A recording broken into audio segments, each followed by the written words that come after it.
Hello, chat. Why, hello there. Why, hello. We have Justin, Sucrose, Supreme, Warrior Cats, Exhausted Axolotl, Sundalo Sketch. Welcome. Welcome, everybody. Appreciate everybody being here for this wonderful stream. Let me turn down the music just a hair.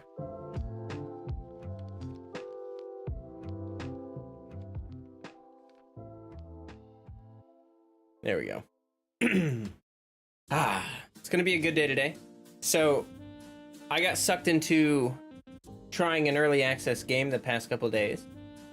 I don't know if any of you use Steam or not, but a game called Zero Sievert came out, and it's very good. I like it quite a lot. Quite a lot. I actually named this account like Discord so that Senpai would notice me. Oh, well, that's fun. That's always nice because honestly, like, people have different names between Discord and YouTube. It can get really confusing. My lips are shiny because I'm wearing lip gloss. Not lip gloss, what the heck? Lip balm. Jesus, I forgot the word for it for a second. I was like, anyway. You guys might not know because you watch me for playing Genshin stuff, but I love survival games. I'm a big survival game fan. So I love like Project Zomboid. I've been trying out Valheim recently. That one's really good. I'm huge into Project Zomboid. I've got way too much time into that. But you know, I've like played a lot of survival games in my time. Anyway, a new one came out. It's very similar to Stalker. It's also kind of similar to like Escape from Tarkov or whatever, which I haven't played that one actually, but I played Stalker. I played Stalker when I was young, when I was a wee lad. Makeup, lip gloss, flow. All right. Anyway, yeah, Zero Sievert. It just came out like, when did it come out? On the 15th, it released for early access. It's early access, but even the base game being early access, I've got 30 hours into it. And it's got a lot of content, very polished for a base game. Like for something early access like that, I wouldn't expect it to be so good, but it's very good. It's very good. I'm excited to see what happens to it as it grows, because it's like, it's an interesting thing. It's got a lot of the survival mechanics, but it's 2D. It's like isometric pixel art kind of thing. But despite the appearance, it's got a lot of deep systems already. A lot of interesting stuff going on, but it's definitely a baby game. It's a baby game. I've been thinking like, I love Genshin. I'm gonna play the game till it's dead. I think I've made that abundantly clear, but I would also like to maybe try to keep things fresh, you know, maybe play some other games for you guys. You know what I mean? Picking up what I'm putting down. But I don't know if I want to, I don't know what I want to do with that. Like, I don't know if maybe I should like do one variety stream a week. Maybe I should upload some videos, something else. I don't know what to do. But I was thinking about it. Because I've been covering Genshin for an entire year, and like, I love it. I can keep covering Genshin, but you know, maybe just for like a little variety. Little spice on my channel. Also maybe help pull in some different viewership, some different people. The only thing is like, the thing is with variety is that like let's say I start playing Zero Sievert or something like that, okay? Let's say I do that because that's a new game that just came out already. People that subscribe to my channel will want that content. Like, I made like a couple Tower Fantasy videos, and even though some of them got a good amount of views, like, those people want Tower Fantasy content. They don't want me to just play Genshin all day. You know what I mean? And if I don't make Tower Fantasy content anymore, they're probably not going to stay subscribed. So I've been thinking about that. So like, I just feel like if I were to start playing another game on my channel, I can't just flirt with it, you know, like I gotta commit to something to do on my channel other than Genshin. Yeah, but don't want to burn the candle on both ends. Exactly, and that's the thing, is that like I haven't even been doing a great job covering Genshin. Because I don't know, I'm just not super consistent with my upload schedule. Like I just put out videos when I can, you know. Sometimes I go like a week or two without putting out a video. And that's just the way it be. That's just the way it be, but I don't know. So let me see what you guys are saying here. Streaming variety is fun. It'll help for the wait for the next patch stuff. Yeah, you see, like, that's another thing that I need to see about, because, okay, recently, I'm not gonna lie, it's, the 5-week patch schedule, I think, is great for people that aren't content creators, but if you're a content creator, I don't know, I feel like it's stressful. I feel like all the time that I usually have as downtime between the patches, like, it's just not there anymore. Like I feel like it's just patch to patch to patch, and it makes it harder for me to get out consistent content, because I'm playing the game more. I'm like trying to keep up with the events and stuff like that, and so I can't wait for the game to go back on its normal patch cycle. I just can't wait for that.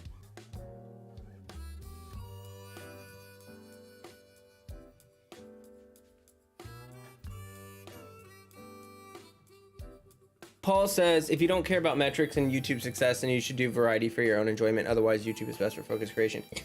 See, yes and no. Like, I've been doing a lot of research on that, right?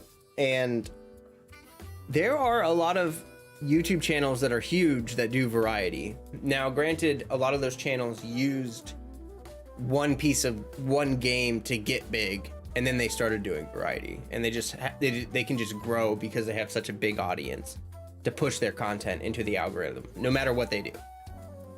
But they become huge first, exactly. The thing that I'm thinking though, and maybe this is gonna sound weird to say, but like, I don't know, I've been doing Genshin for 1 year, and I know that I'm not perfect at content creation. I know there's a lot of things I need to work on. Like I talked to some of the other content creators after we did that content creator podcast. We were all chatting about stuff, and like Gmo said, like, hey, your channel should be bigger, and here's why I think it's not bigger. He said that my thumbnails and my titles need a lot of work. Like I need to have shorter titles, and I need to work on my thumbnails, hence why this thumbnail is different, a different live stream thumbnail, and hence why I just have a title that's just an adjective in Tuesday, you know what I mean, like chill Tuesday. So I'm working on that stuff, but I kind of feel like my viewership for Genshin Impact is not growing. I don't know, maybe there's just not enough people that agree with my views on Genshin. Like they just don't, I don't know. I don't think that's the case, but I just feel like I'm not growing with Genshin. And I honestly think that like with a game like Zero Sievert that's new, it's got a lot of hype behind it because it's new. Like honestly, I don't know. I saw this one, okay, there's this one guy, I've been watching his videos for Zero Sievert because there's like not a lot of content creators doing stuff for it, and I started playing the game, so I was like, oh, let's see what other people were doing. Well, there's this one guy, he started his channel like 1 month ago, he's at 1K subs. Every day he's getting like tons of subs because there's just no one covering the game, there's no one playing that game. So it's like, people really want to see that, and I don't know what to do with my life, guys. Like you know what I mean? I want to be a full-time content creator. Like I want this to be my job. Otherwise, eventually I have to get, like, I've been using money that I saved to like have time off of not working a real job to make content. But eventually that's gonna have to end, right? Like there's an expiration date to that. I can't do that forever. And so if my channel doesn't get big enough for me to go full time, then like I when I get a real job, I'm just not gonna have time to do this. Like I have PTSD, I have mental health issues. Like I'm not always, that's why I'm not so consistent with videos and stuff like that. It's just like I have good and bad days. I have good and bad weeks. You know what I mean? Like, that's just the way it is with people with PTSD. Like, sometimes I just sleep horribly for weeks on end, and it's just, so if I have a regular job, which I've had before, I would probably have to quit YouTube. I would probably not be able to do this anymore, and that would suck because that's not my goal. My goal is to do this full time. So I'm trying to think of like, what's the best path here? Should I continue with Genshin, where like I'm not really getting any success?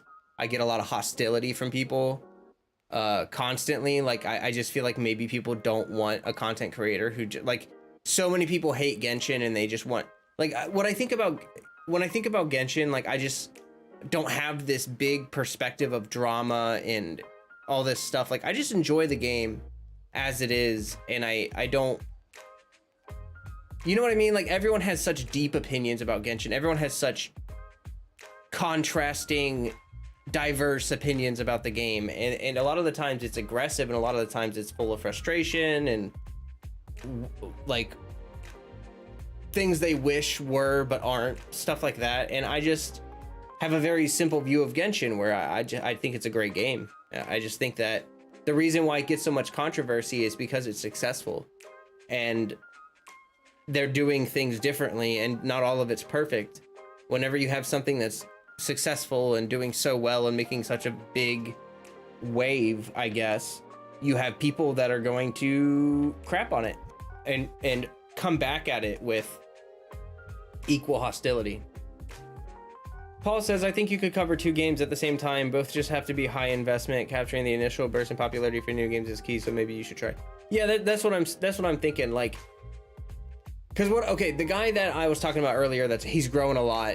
What he's doing is he's just recording himself playing the game for like chunks at a time, and uploading them. And it's like very little editing. It's basically like a let's play. You know what I mean? I like watching let's plays. Like, when I'm not streaming, when I'm gaming, usually I'm watching someone play a game. Like, I've been watching a lot of Elden Ring playthroughs lately. I've been watching a lot, like, some Zero Sievert stuff now. I love watching Project Zomboid. That game is so fun to watch because there's just so much art, so much stuff happening with the code of the game. Like, it's the situations people get into in Project Zomboid are just like hilarious and cool. A lot of Twitch players do the same thing. I've been living in the present for a long time, attempting to install the eventual burnout just long enough until this patch is up. I love watching Project Zomboid. Oh, I love that game. let me check how many hours I have in Project Zomboid. I have 833.3 hours in Project Zomboid. I love that game. I've had it for years. And I'm super excited for patch 42, where they get animals. Oh, I want animals. I I love Project Zomboid, but my biggest complaint about the game is that it feels kind of, pun not intended, I wasn't thinking about it, but it feels dead. Like, the world feels dead.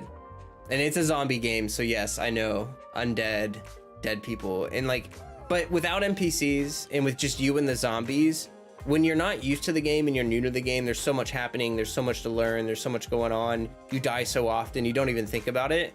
But when you get to the late game in Project Zomboid, when you're skilled enough to survive for like months and months on end, you realize like, oh, it's just me and the zombies, and it gets kind of like, it just feels like the world is barren of life. I think when they add animals, it's gonna be huge, because it's gonna, you could just do the role play of like, I'm the last alive person on Earth, but at least there's animals around. Like, you can have a cat, you can have a dog, you could have rats. I guess you can go hunting for animals. You can see animals in the wild and stuff like that. I think it'll be huge for the game. I think it'll draw a lot more people too, because it'll increase, like, you can do a little bit of farming, but it's nothing like Stardew Valley in Project Zomboid. Nothing like that at all. And so when they add animals, you'll be able to farm some plants, but you'll also be able to raise animals. And Zomboid does a really good job with making deep, detailed mechanics and systems, and so you can expect that it would be a good system. Okay, yeah. By the way, we are going to play Genshin today, but I want to try something new. Normally, I don't do face cam for a long time. I'm gonna take a page out of Walrus's book. I just feel like chatting. Okay, I don't feel like gaming right now. I just got done playing games for a little bit. I feel like taking a little chill break and just chatting. So I'm gonna chat for a long time, and then we can just, you know, maybe play some Genshin. I got so many quests to do in Genshin. Like, the thing I'm really happy about, I'm sitting on so much content with Genshin.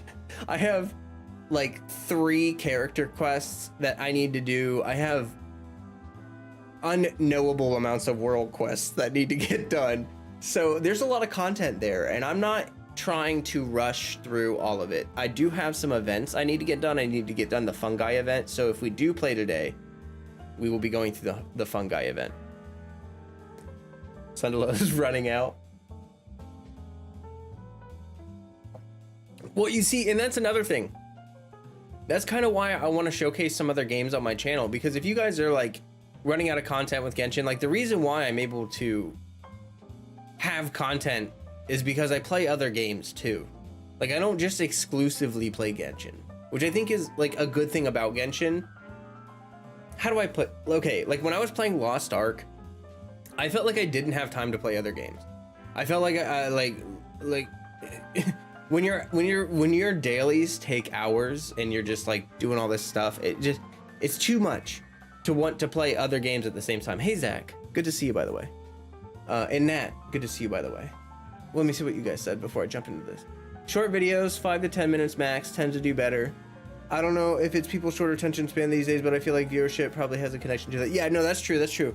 The golden, people are aiming for 8 minutes right now for videos. 8 to 10 minutes is kind of like the golden thing. But there are people that do really There are people that are really successful that do like 5 minute, 3 to 5 minutes videos, and I watch a lot of channels like that.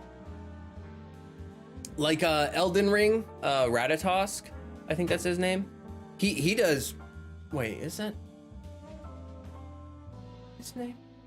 I can't remember. Those shorter, the channels that have shorter videos, they make less of an impression on me, and I have a harder time remembering. But let me just keep reading here. Even with some new content from stuff I don't know, anything to fill the void of dried up content I like would be nice. Yeah, it's like, but if I introduce you guys to games on my channel, there's a chance that maybe you'll be like, oh, hey, I kind of want to get that game. Like, for instance, Zero Seaver, when I bought it, it was on sale. I think it's on sale right now. Let me just check. I don't know if I can check the price because I already bought it. It's $17.99. I don't know if that's a sale price or if that's just the price. Oh, it is. It's originally $20, so it's 10% off. It's $17 for this game. $18 if you count the 99 cents, right? And I've got already 30 hours of it. I can see myself getting a lot more. Let's see Project Zomboid. I wonder how much that is right now. Project Zomboid is $13 right now. Oh my gosh. If you guys like survival games, it's 33% off. It's originally 20 bucks. Like, there's just so many good games that you guys can get like off of Steam or whatever that can help you fill the time of like when you're done with your Genshin stuff, or if you're just feeling burnt out, because that's a huge thing. Like, if you do one thing continuously long enough, you will get burnt out. I'm ADHD kind of, like I have a little bit of ADHD brain, so sometimes I burn out a little bit faster than other people because I just attack things in a different way. Like, normally I'm really aggressive. Like, I binge watch shows. I will watch an entire show in like a couple days, right? Because I just binge through it during my free time.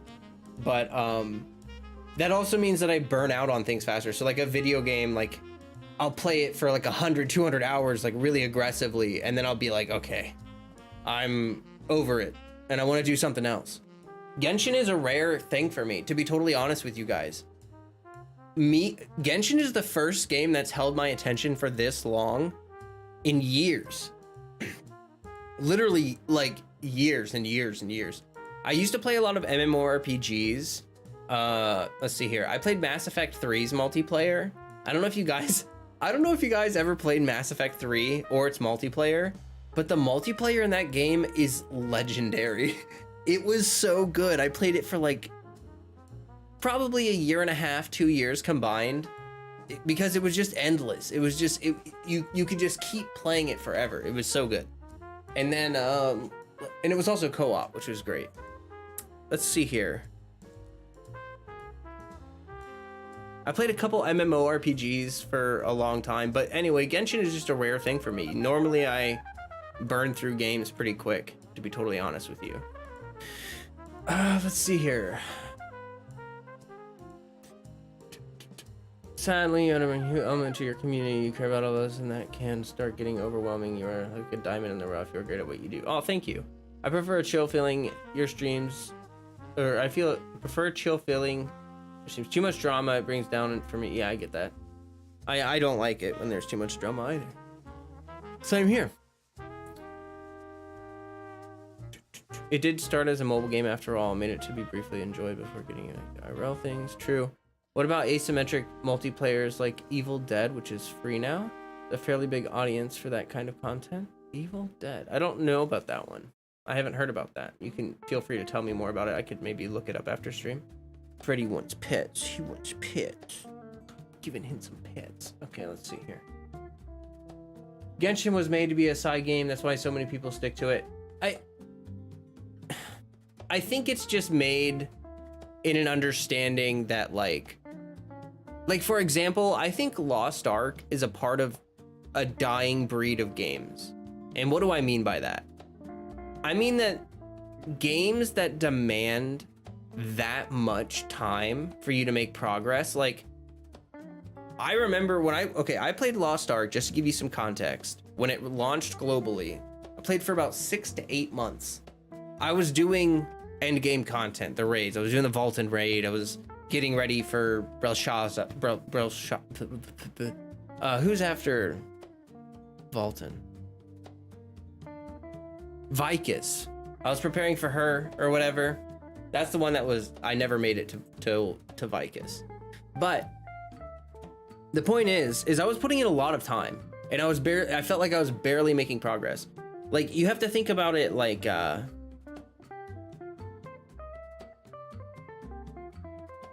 nowadays we have so many things we can spend our time doing that expecting someone to spend a consistent 1 or 2 hours a day is not, it's not achievable to most people anymore. It's not. And even if it was, very few things are worth a full hour or two attention of like hour or two of your attention every single day. And then here's the other part of it that people don't think about.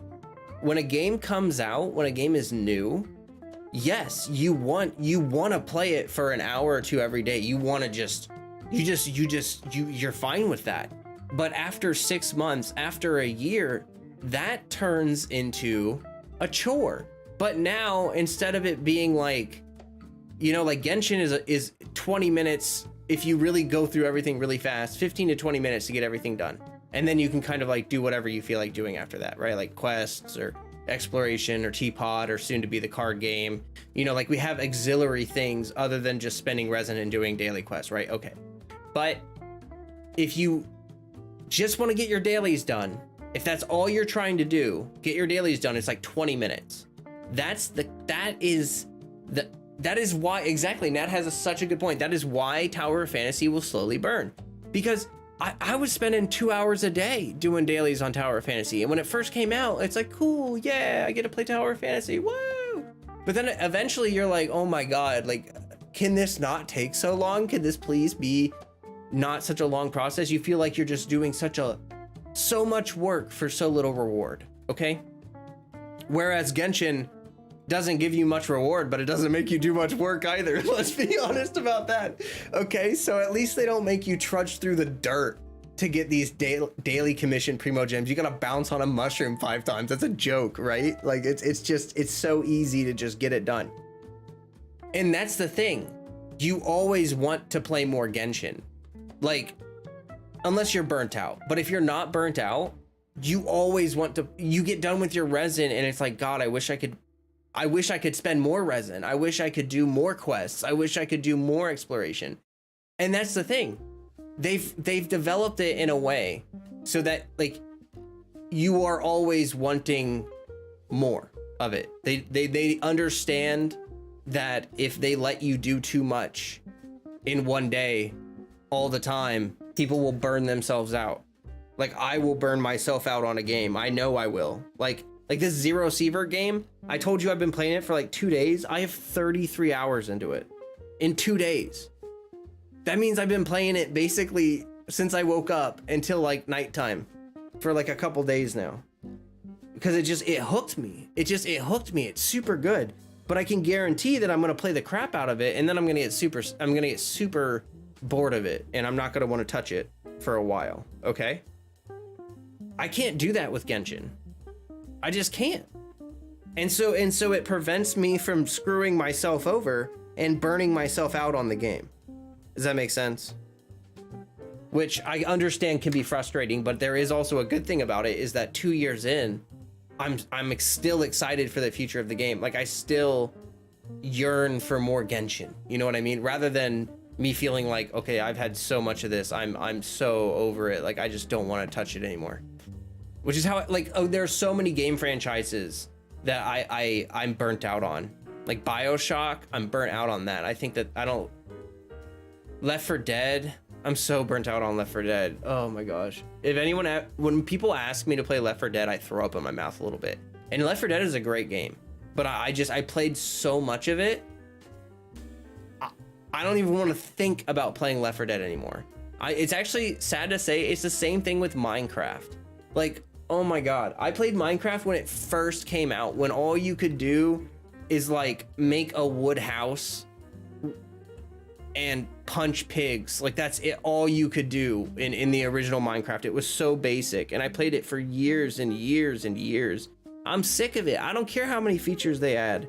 I'm over it. Like I just can't bring it back. I can't bring back the excitement for it. I know it's a great game. I'm glad people enjoy it. Let's see here. 15-minute long dailies in Genshin leaves more room for other games I want to play. Akira, thumbs up. Yes. Yes.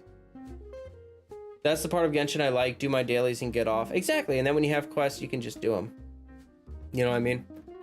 Genshin does two things well in terms of hooking players in: feeling of wanting more and a feeling of missing out. Ah, yes, FOMO. That's true. I mean, with a live service game, I think that's part of the risk and part of the reward, right? Like, there are tons of other live service games going on right now. Oh, King's going somewhere. See you later, King. But like, there are tons of other live service games, so you got to pick your poison. You can't play all of them, right? You gotta choose which one you want to play, and that's the value of a lot of the things like the events we have going on and stuff like that. It's like, by partaking in it, you are a part of it. You know, like by being here in this stream, you are a part of it. Wow, that song change kind of shook me for a sec. I don't even know if you guys can hear this song. It's kind of loud. I need to mix this better. Hold on.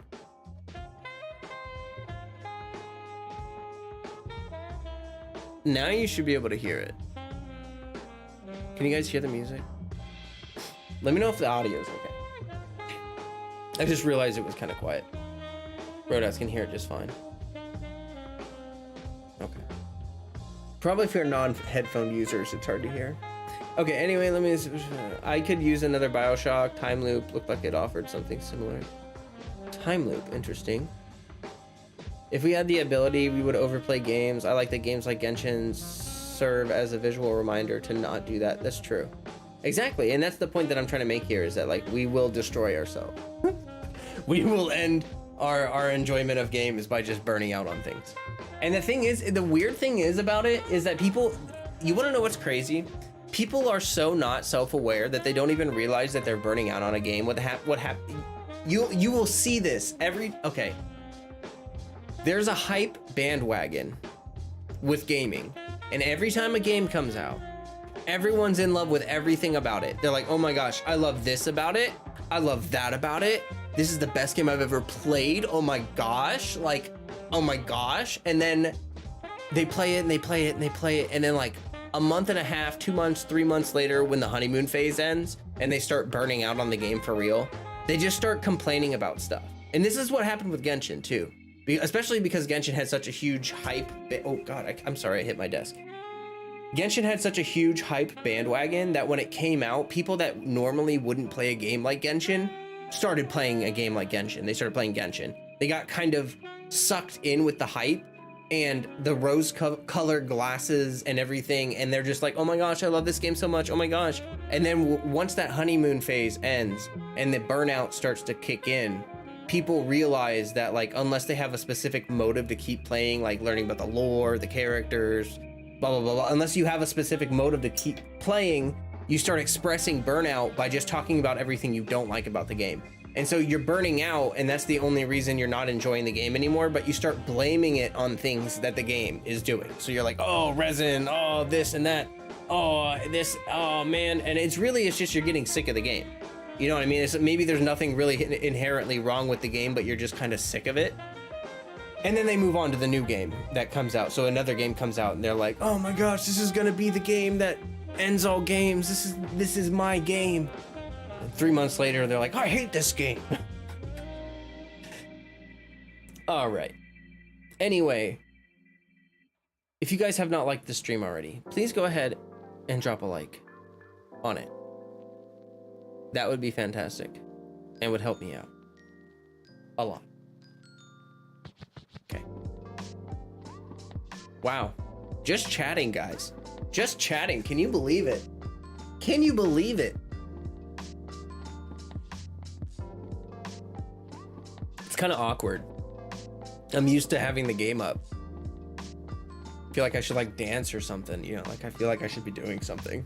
It's kind of weird to just sit here and just be like people that do just chatting streams for like hours on end. I don't know. I feel like I would get really bored.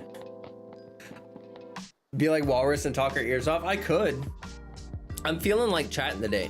And actually, I wanted to tell you guys a little personal stuff today. I wanted to open up about a little bit of personal stuff that I've been on an antidepressant for quite a long time, and I switched an antidepressant like 5 months ago, and like for the first 2-3 months I felt fine, but the past month or two I've been feeling like a zombie. I've been feeling really apathetic, like dead inside levels of whatever.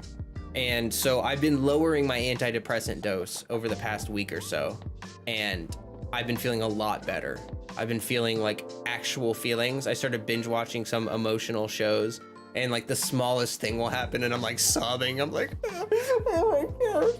It's great. I feel like I'm alive again a little bit. So yeah. It's because of the growing dry spell on my end that I've started looking through the archive. See, and that's always a good thing too. Is like with Genshin, when you run out of content, there usually is something else you could dig into, like archives or reading the books or something small like that, or hangouts. I have hangouts that I still haven't done. Oh my gosh. How does it feel that you are the content, huh? It feels weird. I don't like being the center of attention, so it's really awkward. Every time I get new subs, like every time my channel starts growing, I get this overwhelming anxiety where it's like I want to be excited about it, but at the same time now, like my content's bigger, like there's more people watching me, and it's like low-key kind of scary. Hi there, I think that's Eli Gaming. I think I said that right. Welcome. I've been playing a bunch of Pokemon Scarlet lately, and I gotta say, even though it's been getting a lot of hate on the graphics, I think the gameplay is pretty solid. I haven't been hearing anything about it. I kind of like Pokemon's one of those game series that I'm kind of burnt out on. I don't think I could do more Pokemon games. I just don't think I can handle it. It's funny, even though I do have some problems with Genshin, I've been playing every day since day one and I'm still not burned out because I learned how to control myself from getting burned out. Exactly. And see, and that's the thing, is that I'm so sick of people blaming Genshin for their inability to control their burnout. Like, people burn out really hard on Genshin because you're making a new account. Oh, okay, cool. That should be fun. Some people like playing alts. I'll be honest, because I've spent money on my account,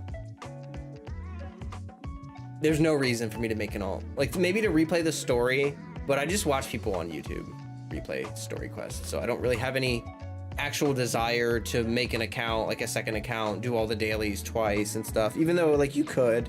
And I know some people enjoy doing that, especially if you're free to play.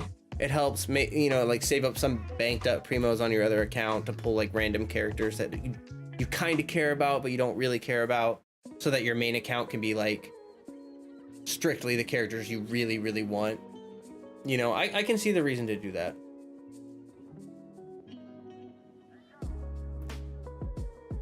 This chat feels like a podcast is kind of relaxing. Oh, that's good. I'm glad to hear it. I'm so envious of Jam Wash. Someone pets a cat flow sounds harder. Exactly. That's exactly what it's like. When I, like lately I've been watching, rewatching Community. I love Community. It's one of my favorite shows. And there's so many cute moments in that show where like, if you're one of those people that don't normally cry, like if you don't cry watching TV or anything like that, you'll probably watch all of Community and you'll never shed a tear, and you'll just be like, haha, funny, haha, funny. But if you're like someone that is emotional and you watch Community, you'll laugh a lot, but you'll have those moments where you're like, and you just start like sobbing because it's so cute and wholesome. Let's see here. I decided that for Genshin, I won't be making a new account. Fair. I've been doing that too, just reading into the lore archives in itself has been really enjoyable. Good luck, haters. Definitely don't look into the little details the devs put in the exact, or good luck, haters. Genshin Impact haters don't look into it. Yes, yeah, and that's the thing is like people say that like the story sucks or that whatever. Like I love when people say that because like objectively they're wrong. And usually the reason that they say that is because they don't have a good understanding. It's Dunning-Kruger. Do you guys know what Dunning-Kruger is? It's a psychological effect. The less you know about something, the more you think you know about it. But the more you know about something, the more you know that you don't know about something. So like, if you don't know a lot about music, you might think it's kind of easy to play, like to be a musician, to be a vocalist, especially like to be a singer. You know what I mean? Like someone might be like, oh, singing, how hard can that be? Right? But to someone who is a singer or a vocalist, even if they're really talented, they'll probably be like, I'm awful. I'm terrible at this. I could learn for thousands of years and not be good. And that's what you find with a lot of people that are professionals, is that everything is complicated. Every field of knowledge, the more you get into it, the more you realize that like there's more to do and learn about it. Like it's like the scientific effect of studying any field is you have a hypothesis, you answer it, but then you get two hypotheses out of that one answer. So like every time you answer a question, there's two more questions, right? And then you get two more answers, and now there's four more questions. You know what I mean? And it happens every time in every field. But people that don't participate in that field or study that thing, they don't understand how deep it goes, so they think it's easy.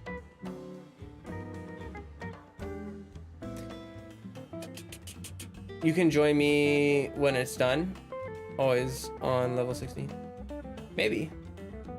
I'm actually, like I mentioned earlier, I'm kind of planning on doing like a just chatting stream for a while today, maybe play a little bit later. But yeah, I just wanted to do a little bit of chatting. I actually did make a second account last year, a free-to-play account, but I hardly use it. I would mostly use it to roll for characters I don't want on my main account and see if I would change my mind. Oh, that's interesting. Yeah, I did make an alt at one point, but I didn't make it very far. I think I made it to like AR 30 or something, and I just didn't want to do the dailies and all that on it, and it just didn't feel...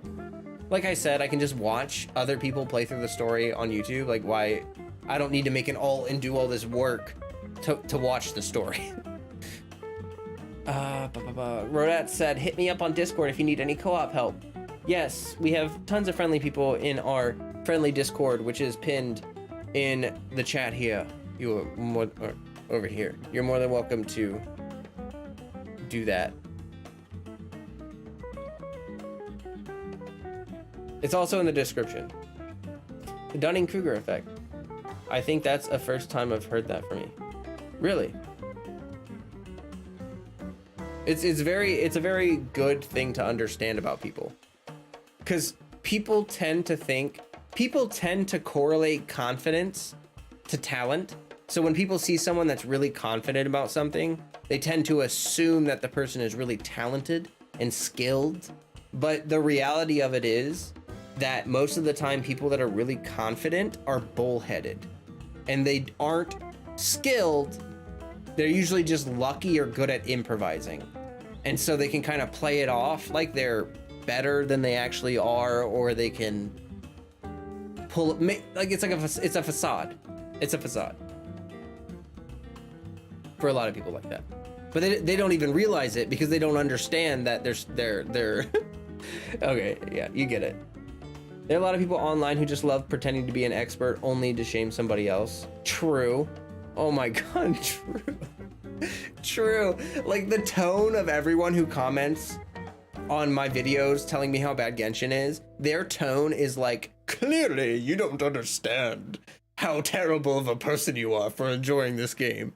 Clearly you don't understand why my opinion is right and yours is wrong. And that's just like, bruh. The tone of those comments makes me want to just, oh my god. I don't, Can I like scold people like their parent? Like, can I just be like, sir, the tone you are using is inappropriate? And like, to be honest, if you ever talk to me like this in real life, I would slap you. I wouldn't actually slap you. I wouldn't physically hurt anyone or attack anyone. But you know what I mean. I maybe verbally slap them. Sundalo says, and I can help too, now that my new device can handle co-op. Well, that's great. That's why people say fake it to make it, because it's true. It is sometimes, but that's the sad reality, is that like people do that a lot, but that's not good.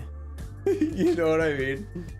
It's not good. There is an aspect of faking it till you make it, like, how do I want to say this? Okay.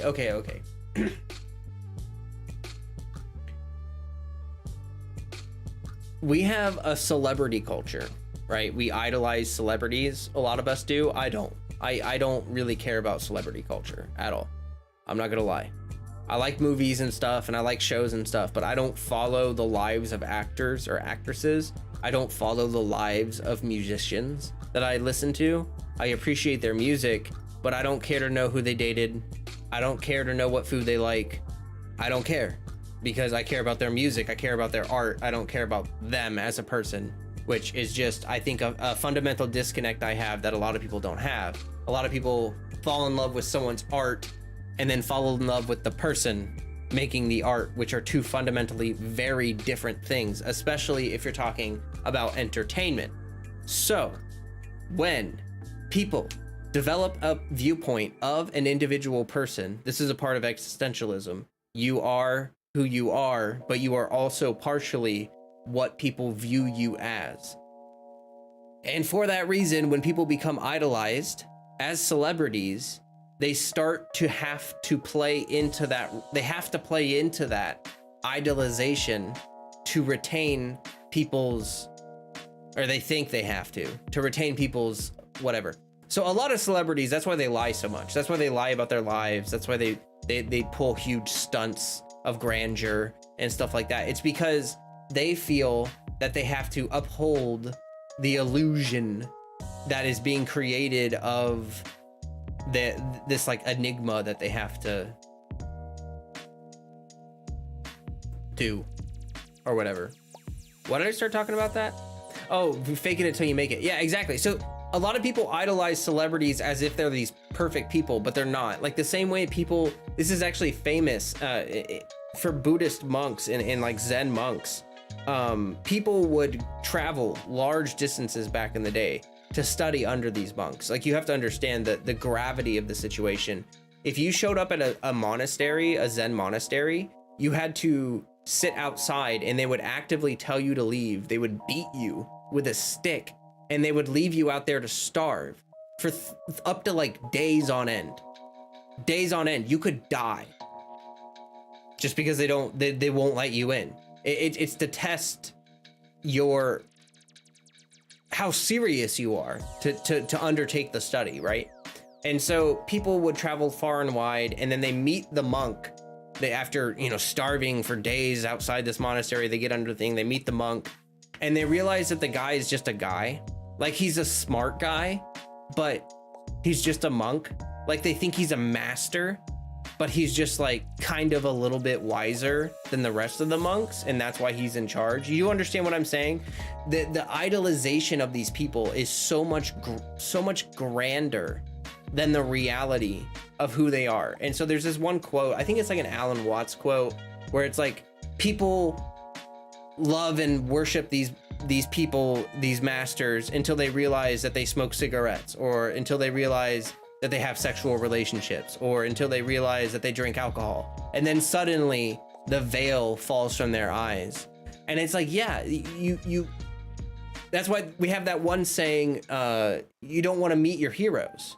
Like, no, you don't want to meet your heroes, because the reality of who people are is that we're human. And the idolizations, the creations, the fantasies we have in our mind of what people are like outside of the camera, outside of this, like the life you think I live outside of this camera is not the life I live. I can almost guarantee that none of you genuinely know me by watching my content. Does that make sense? Like, I will admit that I do, how do I say it? This is sort of a persona. No, it's not really a persona. It's like, I don't lie about any aspect of myself. I don't lie about my life or who I am or my beliefs, but I don't tell you guys everything about me. I don't tell you all the nitty gritties of my life or whatever. And like, I cuss in real life. I swear sometimes. I don't do that on my channel because, one, it's bad for advertising, and two, I think it's unnecessary. In a public forum, I don't know who I'm talking to when I'm talking to a camera, when I'm talking to a live stream. And so there's no reason for me to use a bunch of like swear words or like potentially toxic language that could seriously offend someone when I'm just trying to have a conversation, because it doesn't add anything to the conversation. Like, it just doesn't. Like, yeah, I swear in real life sometimes, but I'm, you know, I have the ability to censor myself a little bit, which is like not a problem for me. I don't think that's a big deal. And I don't understand why people are so abstinent about like, oh no, I'm gonna be 100. Like, I don't think it's even inauthentic. I'm my authentic self on stream, but like, obviously I censor parts of like certain things. You know what I mean? Does that make sense? Like, I'm not gonna tell you guys about a date I go on or something. Like, you know what I mean? Does that make sense? Because this is like not like, you don't get to see my whole life. You guys get to hang out with me while I play video games. Anyway, thank you for sharing your antidepressant things. It helps to hear about other people's struggles. Yeah, no, for sure. Like, and I'm not trying, like, the reason I brought that up is because it's been affecting content. Like, I normally would be putting out more content than this, but like, I've been just struggling with the antidepressant thing lately. Like, I'm sure you guys could even tell if you watch my streams from like 2 weeks ago, 3 weeks ago, I probably look like a zombie. Like, I was just having a hard time with it. But yeah, I've been lowering my dose. I've been feeling better. The withdrawal symptoms are awful, like headaches, nausea, and also the mood swings are like, ugh. They're really bad. I almost said radical, and then I was like, wait, that could be like, people could view that as me saying it's a good thing, but like, radical mood swings, bruh. But no, like, they're bad. The mood swings have been pretty rough. I'm starting to stabilize though, which is good. Past couple days I've been feeling better.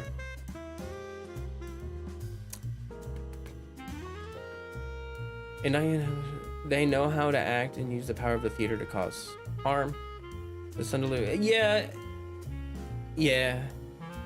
I think that actors are like such a good example of that, because like, that is their job, to act. It's like, okay, here's another really good example that all of you can relate to more. When you go to a restaurant Like if you're a regular at a restaurant and you have a server that you see a lot, that like Rachel or something is like your server every time you go, you may think Rachel is your friend. You may think Rachel genuinely thinks you're a good person. You don't know anything about Rachel. She serves you your mashed potatoes and your salad and your sweet tea or whatever you're drinking, your Coca-Cola. But you are paying her to be your friend. Like, you understand that, right? Like this always shocks me because, okay, I worked at a restaurant for a long time. Like I did food service for like almost 8 years. Okay. And I was a server for a long time. And one thing that always shocked me is how, like, we had this one woman who worked in the mornings and she had a lot of regulars. Like a lot of people would come into our restaurant just to see her. Okay, I'll just give her a fake name. Her name is Sarah in this story, okay? So everyone would come in to see Sarah and they would tell her about their personal lives. They would like all this stuff, and her server personality was very kind. Oh yeah, oh wow, tell me more about your life. Oh, I care so much. And then she would come back over behind, behind the table, behind the dining table area, and she'd be just like ranting and raving. She'd be like, this stupid idiot, blah, blah, blah. I'm not gonna say everything she said because it was just like a lot of it was cussing, but like, she didn't care about these people at all. She cared about their tips. She was nice to them because they paid her. But if you went up to these people and you were like, is Sarah your friend? They'd be like, oh yeah, she loves us. We love her. It's great. Oh my gosh. It's like, no, she loves that you leave her a fat tip. That's what she loves. She doesn't love anything else. She hates your stories. She hates your life. She hates you. She just can't say it because it's her job. Okay. All right. So I think there's a lot of that in like content creation. I think there's a lot of that in acting. I think there's a lot of that in a lot of different areas of life that people just don't seem to understand. You know what I mean? Yeah, no, like I don't like staying around from time to... Oh wait, yeah, no, I don't. I just like staying around from time to time. Hi, Flo. Oh, hey, Mike. I don't have context, but I assume you're saying we all have our bounties, basically. I've been just ranting and raving and talking. Like, I've been trying something new. I've been doing a walrus thing. I've been just chatting for like... How long has it been? It's been an hour? What? I'm starting to understand the power of just chatting streams. It's been an hour. Mage said can't talk much or hear due to loud noises, so I'm just popping in. Oh well, I hope. Let me see if Mage is still here.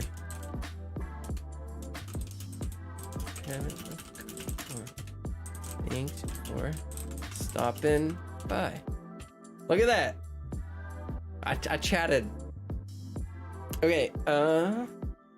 People at work don't really know me. We present different in the full variety of situations. Yeah, like, that was the craziest thing. Okay, so I was a general manager at a restaurant. If you can believe that, I was the boss. I was the head honcho at a restaurant, okay?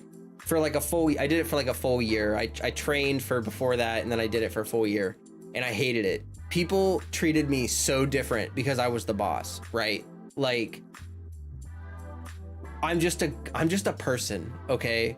I'm just a person. But when you're the boss, people treat you with like, they put you on a pedestal. They think you're like, they just treat you different, okay? And I hated that. I wanted my employees to be honest with me. Like I didn't want them to try to flatter me for no reason. I didn't want them to make up excuses about things. I just wanted my employees, my workers to be honest with me. But they would not because I was their boss. It's a hard situation. Hard situation. The power of unlimited things to talk about. Just waiting for my Warzone to download. Hate it, but I'm not paying $70 for Modern Warfare 2. I'll wait. Woof. $70? Is that what that costs? New? That's crazy. Oh my gosh. I just bought Zero Sievert. I was talking about this earlier. I'll touch on it again. If anyone's looking for a fun game to play, I really like survival games. You may or may not know that about me, but I like survival games. Zero Sievert is a new game that came out. like recently, like on the 15th, early access. It's like $17 on Steam right now, and it's so good. It's like Stalker, or like Escape. What's that one game? Escape from Tarkov, or Escape to Tarkov, or whatever it is. It's kind of like a mix mash of those two games, but it's a 2D isometric game. And even though it has really simple graphics, it's just got a lot of really good systems. It's very challenging, but it's so fun. So fun. Also, Project Zomboid is on sale, and some people in our server have bought it. I'm not gonna lie to you guys, okay? Like, again, I will cover Genshin till the game dies. Like, Genshin ain't going anywhere on my channel. But the point is that if enough people in my community bought Project Zomboid, we could have a server. We could have like a dedicated server where we could all play the game together, like a Minecraft server, but it'd be Project Zomboid, which is really cool because that game is sick. Project Zomboid is such a good game, and that would be so fun to have a server.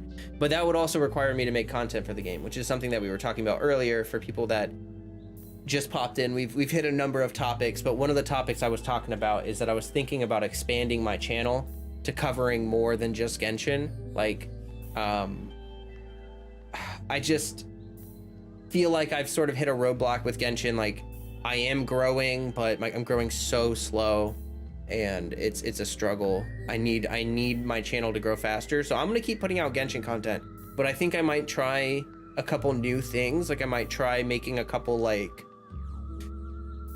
doing some variety streams, or just changing things up a little bit. Okay. Again. It doesn't feel like an hour has passed. Same. When I managed a deli, I had one kid that always gave me a hard time. Yeah, I had employees that gave me a hard time, trust me. I had to fire a couple people. Can you imagine me firing someone? It was so, oh my God. One time, I'll tell you a story, okay? One time I had to fire someone, and she was someone that would like do our truck. So it was like really early in the morning, she would show up to unload the truck, and I knew I had to fire her, and I was like, oh God. So I showed up in the morning, which I normally would never do. Normally, like on my days off, I would never show up in the morning, especially. And so it was a day off. She was in to do the truck, and I show up, and I had to like sit her down and fire her. And the look of shock on her face, and she was like, are you just, who's gonna do the truck? I was like, I'm gonna do the truck. Like, there was one other person doing the truck too, but I wasn't gonna make that one person unload like a crazy huge truck by themselves. So I was like, I'm gonna do the truck. You're gonna go home because you're fired. She was like, what? What? But yeah, no, that's what you get for throwing money at someone. She was a huge problem. I got complaint after complaint about this person. It was one of my associates that I had, because it was a bad time. I took over from a manager who sucked. The manager that was managing the store before I took over was, oh my gosh. It was like a zoo. It was like a zoo. Yes, I literally have people I used to work with that will still occasionally call me or invite me to events for their kid's B-Day, and in my head I'm like, I don't even like you, I was just being professional. That's when you know you're too good at it. That's when you know you're too good at it. When people are just like inviting you to birthday parties and stuff, and you're like, I don't like you. Yep, they upped the price because Activision greedy, as always. True. What? Wow, it hasn't been long since the last Project Zomboid sale. Yeah, true. It goes on sale a lot. Zomboid is on sale a lot. I say expand your content for sure. I'd watch it, and it's good to have diversity in your channel. That's kind of what I'm thinking. And like, okay, like I was saying, Zero Sievert is a new game. Just came out like last week. It's a chill game. It's not a chill game. It's a very stressful game, but it's like a small game. Like it's not a small game. It's not a live service game, even though it's going to get updates. It's something that I can play more casually. You know what I mean? Like, it's not like Genshin where there's always events happening and stuff like that. Like, I can just make content on some other games that are like solo kind of whatever. With the Genshin exclusive stuff, I feel because the game has kind of matured over time, people don't look for new creators. That is also a really good point. Like, there are people at the top who have all the subs, they have all the viewership, all the Genshin viewership, and they get all the new viewership. Like, if any of you started playing Genshin and found my channel before you found Tuanto, before you found Tectone, before you found Atsu, before you found Dish, that would be a literal miracle and does not happen. Everyone finds those people first, and 90% of people are just fine with that. Most people are gonna find all those channels and they don't care about looking deeper than that. They don't care about looking past the very face of the community, right? The biggest viewership people, and that's why those people just get amassed more viewers. And I'm getting the scraps. No, you guys aren't the scraps, but like I don't get any algorithmic love.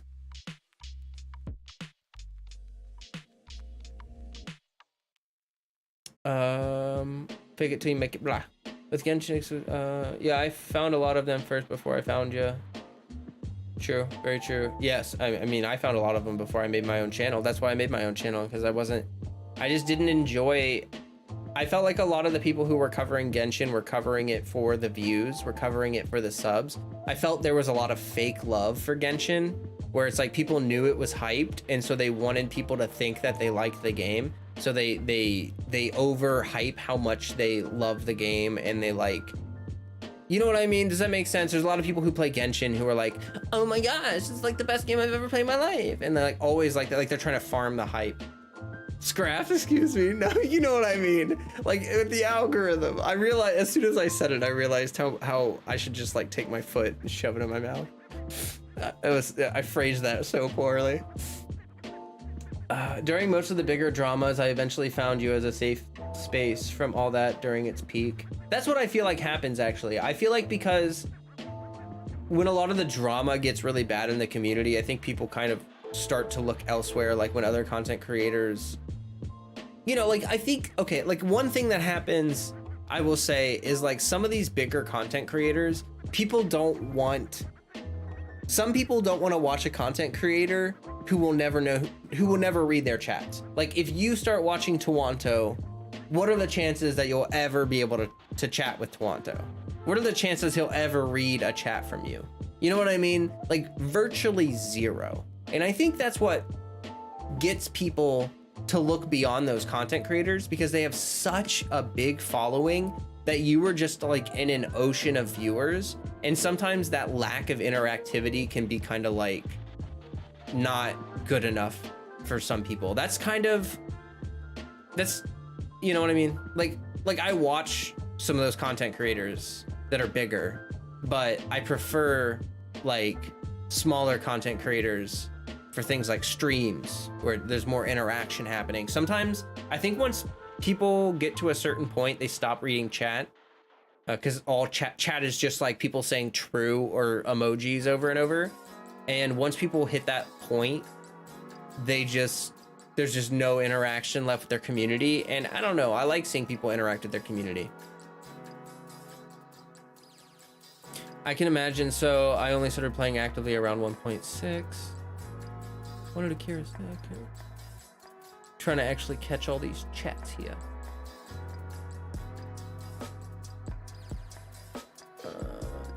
True, some of my friends don't go beyond me for Genshin even, so some don't even think about content creators. Yeah. It's happy why I'm happy enough just watching their stuff on YouTube instead of checking it out live on Twitch. It's why you're happy enough. Yeah, I get that. Like, if you know you're not going to interact with them, why would you care about watching their content live? Like, I never understood that, why people really, like, there are people that wait hours for like some of those streamers to start streaming, and they just get so hyped for that stream. And like, I would be hyped for a live stream if I know that I'm gonna have the opportunity to maybe get some interaction. But like, if they're not interacting with chat, I don't care if it's live or not. You know what I mean? There's no reason for it to be live. I feel like the whole point of a live stream is to have interaction back and forth. Like, otherwise it's just a video.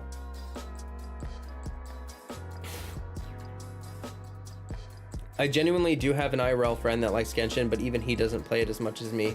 Yeah, I have 0 IRL friends that play Genshin. I had one friend that played Genshin, but quit around like 1.8 or so. Was it 1.8? I think it was 1.8. I can't remember. The socially devoid environment. Oh, my bad. I meant when Flo was talking about when people from work would invite him over and he said he wasn't cool with them. Sorry, I should have been more specific. Okay, I don't know what that was about, but I'm glad that it's all good. I'm glad it's all good. See, I love how my mods are great people. Nice. Yes, mostly the people who want to discuss the game in comments or streams look for smaller creators. Yeah. That's what I noticed. I want to enjoy more Genshin memes, but some channels focused on that are heavily laced with leaks hiding as memes. Oh yeah, no, I've noticed that too. That's why Reddit was such a dangerous thing for me, is because like some memes are just literally leaks, you know, like you said, and it's like you just scroll through Reddit and you just get like spoiled or leaked on a bunch of crap. And especially like story spoilers, people like, because people play through a story quest and they make some meme about it and the meme spoils the entire quest, and it's like, I get it, but can you just wait like a couple weeks to post that meme, please? Not like the day this quest comes out. It's all good. I enjoy watching VODs because it still serves as a dialogue for me. I can understand that. My sibling introduced me and stopped playing while I keep going. That's funny. I'm literally some of my IRL friends' interactive map, quest guide, and character guide. It's kind of fun. Yeah, I can get that. That's cool though. That's cool that they know you for Genshin, for liking Genshin. I don't have anything like that. I don't have any social environments outside of streaming that like I engage in really. I have like individual friendships, but I like don't. Okay, so I used to be I'm a fire performer, and we used to have what we call spin jams, where people get together and we would spin and practice and learn. Like, you would trade tricks with each other and stuff like that. And then at night, after we'd all jammed and hung out for a while, we would like spin fire together. And so we used to have a group, a community of people in my city that would get together. We'd get together every week and we'd have a spin jam. And that was sort of like my social whatever. That was like my social group, but everyone moved. Pretty much everyone moved. Some people moved north, some people moved south, but everyone moved to the bigger cities, and now everyone is gone, and I'm the only person left from that group in this city. And so I don't have any like people that I hang out with in real life. Like other than some real life friends that I game with and stuff, you know. I need to make more friends. I should probably make more friends. I contacted someone that runs a fire performance group in the city that I like kind of helped get started, but not really. I sort of barely participated in the starting of a fire group in my city, and then I stopped participating. And they host spin jams, and I might go. It's just like a whole new group of people. It makes me anxious. Anyway. Leaks suck. They are somehow always at the top of my recommended, even though I click the not interested thing. Huh. Yeah, I hit the like hide this channel button, I think. And I don't see leaks on my... I see leaks when new channels like make leak content. I see them and then I hide them. Hey Kamikaze, it's good to see you. I had to make sure I did it ASAP so I could just enjoy it to the fullest. Same, I have no social life outside of being online besides my wife and kids. That's one thing I miss about the military, is it forced me to interact, and you had a second family. Yeah, I was in college for a long time, right? Like, I was in college for like 6 or 7 years, and that's that forced social interaction. When you come out of that, you realize how hard it is to like go out of your way to like make friends. You know what I mean? Like you're not in an environment to make friends ever. Like it's weird. It's weird. I keep on pressing the submit button before I'm writing text. It's funny.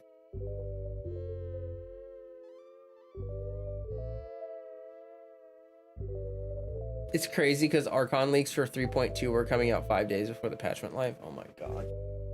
That is crazy. All right, I gotta grab some more tea. I'm very thirsty. Talking is thirsty work. So I will be RB.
I tried avoiding the leaks and some of my friends started talking about them, and so it didn't last. Yeah, that's the thing about like trying not to look at leaks, is like your whole friend group has to like not look at leaks for that to really work. Yeah, like when I was in Walrus's server all the time before I was a content creator, I would get spoiled or leaked all the time, and I had no power over it because it wasn't my server. Now I have the power. I have the power. Posture check. Oh my gosh, thank you. I've been I've been slouching a lot. Actually, I need to. Oh, can you guys hear that? Me cracking my back. I felt good. Definitely posture check.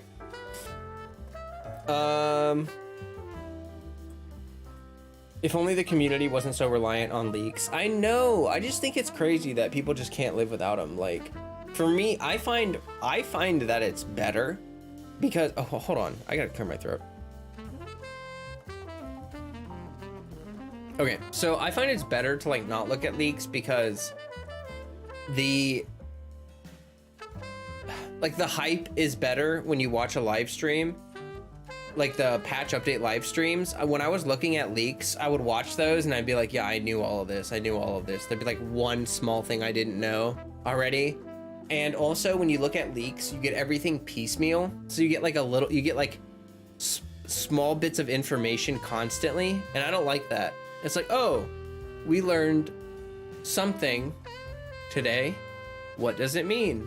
I don't know. We got to wait for more information. And it's just like, I'd rather just wait till it's done to know about it.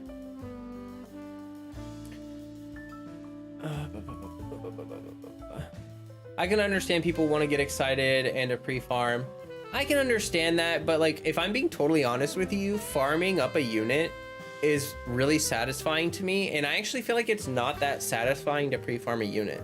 Like, you pre-farm, and it just feels like you're doing nothing, and then you get the unit and you dump it all, and the character goes from 0 to 100, and so you don't even get to feel the character getting stronger. The character just is strong, which is like kind of satisfying, I guess. But like, part of what makes Genshin satisfying for me is watching my unit get stronger and stronger. Like if you're building Beto, it's like, oh, she's doing 30,000 parries. Can I get to 40,000?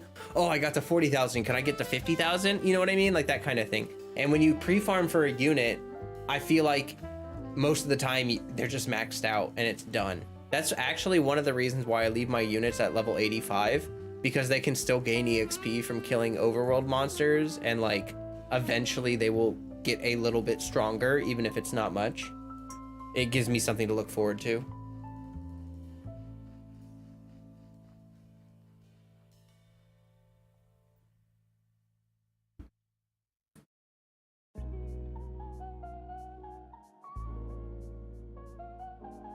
Here's the thing though, whales do want leaks to plan ahead, so they are beneficial in case of a rerun of a character they want constellations for is known. True, I mean, I get that. Is really a double-edged sword for leaks, because on the one end they help me save primos, but on the other hand they ruin story lore for me. I can't say if they are good or bad. Yeah, I mean, I wouldn't say that definitively leaks are good or bad. I don't think anything is black or white like that. I think everything is a matter of gray. But I think it's basically just like, what do you prefer? What is your preferred experience? You know what I mean? Like let's like anything else. There are some people who don't care if you spoil a movie for them. So there are some people who are like, if you tell them the end of a movie, they're like, okay, and they still enjoy watching it.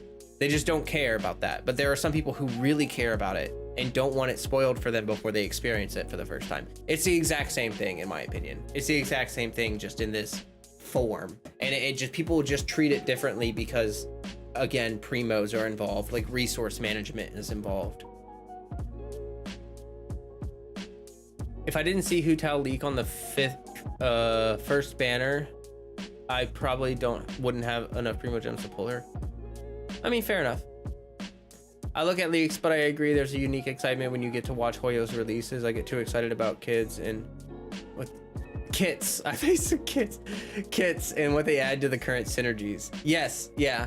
I understand that. I understand that, but that's what I'm saying is, like, when I see a full kit released on the live streams, it's just like the hype is just like, it's like deer in headlights, like, ooh. And I love that feeling. I love that feeling, rather than learning like, oh, they're a what weapon user, oh, okay, and then their skill might do this. Like with leaks, you know, it's just all kind of like hearsay and stuff. The maxed out feeling is satisfying, but I don't mind the slow progression. Enjoyed it with Tignari on Sumeru release. Yeah, exactly. Like, I love that kind of feeling of watching them get stronger over time. Like, I pre-farmed for Kazuha and it felt a little anticlimactic, I'm not gonna lie. I feel you're kind of setting yourself up for failure with leaks, because if they aren't the same as the leaks, which they aren't most of the time, some people will be like false. Yes, Big Red, that is such a good point. Thank you. And then, yeah, people get mad about information that they're not supposed to know. Like, honestly, when people were mad about Raiden not working with Beto, which technically isn't correct, they can work together. It's just that, like, they can't have their burst going at the same time. You can use Raiden to recharge Beto's burst, but you can't use Beto's burst with Raiden's burst. And that worked in the beta, but it didn't work on final release, and people blew their lids about it. They freaked out. And honestly, I was of the opinion that, like, it's literally unreleased. Like, it is literally not released. So if you get mad about information you're not even supposed to know because it's not official, that's why you're not supposed to know it. Duh. Like, get mad at yourself. You baited yourself. You know what I mean? Like, oh my gosh.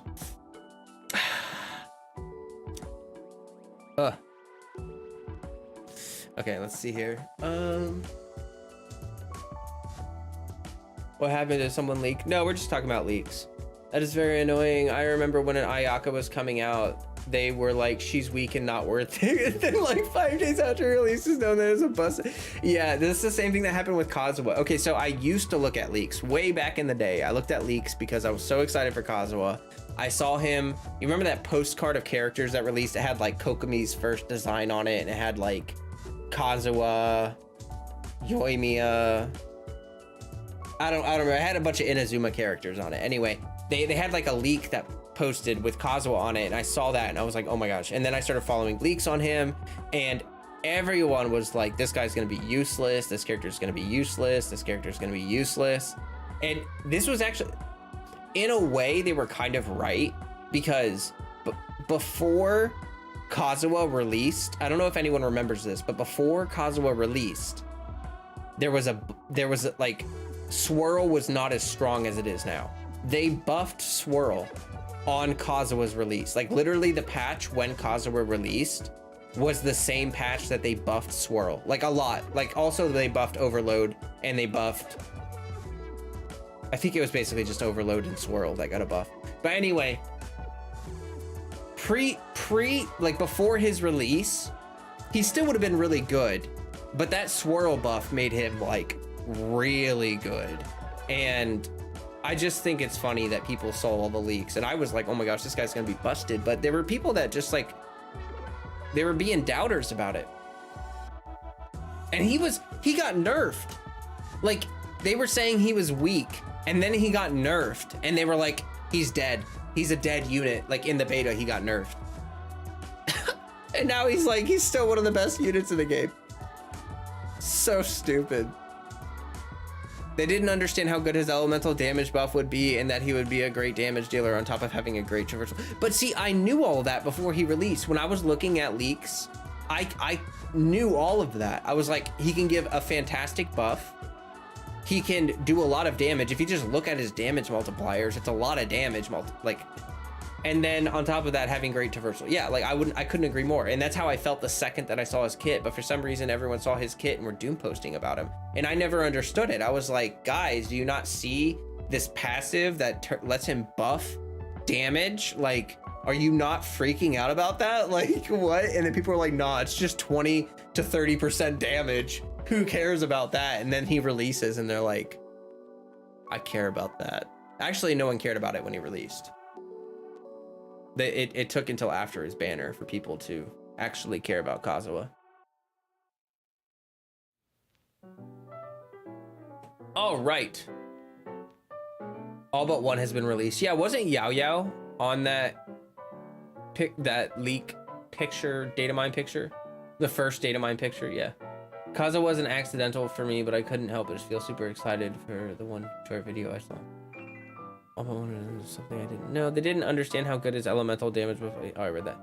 I thought only Zhongli got that kind of treatment. Got what kind of treatment? I was slightly upset at the whole data mine lineup for the unfinished Inazuma characters. Yeah, like they changed Kokomi's design. A lot of people really liked Kokomi's original design more than her normal kind. Or normal design. Oh my gosh, my brain just exploded. I'm sorry. Kazuha tilting his head slightly to dodge that arrow lives rent-free in my head now. I love that. That was such a cool moment. Kazuha tilting his... Oh wait, I read that. Oh my gosh. All while having a unique suck that trumps Venti's in certain scenarios. Yeah, and that's another thing, is that like before Kazuha came out, I was like, he's gonna be perfect for Child, for all of these melee users that don't like Venti, because Venti takes the units too far up in the air, you know what I mean?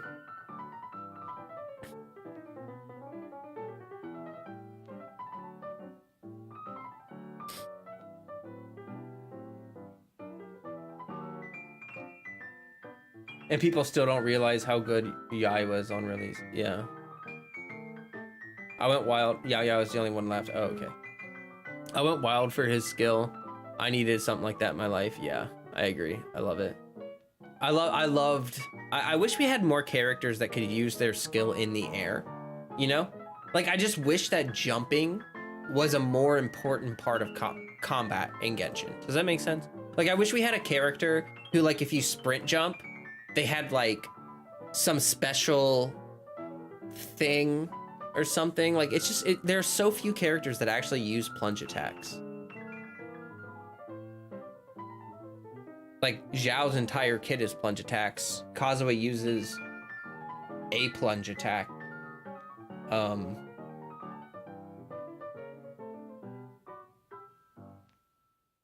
Insert name, I'm Suko Supreme Undercover, don't mind me.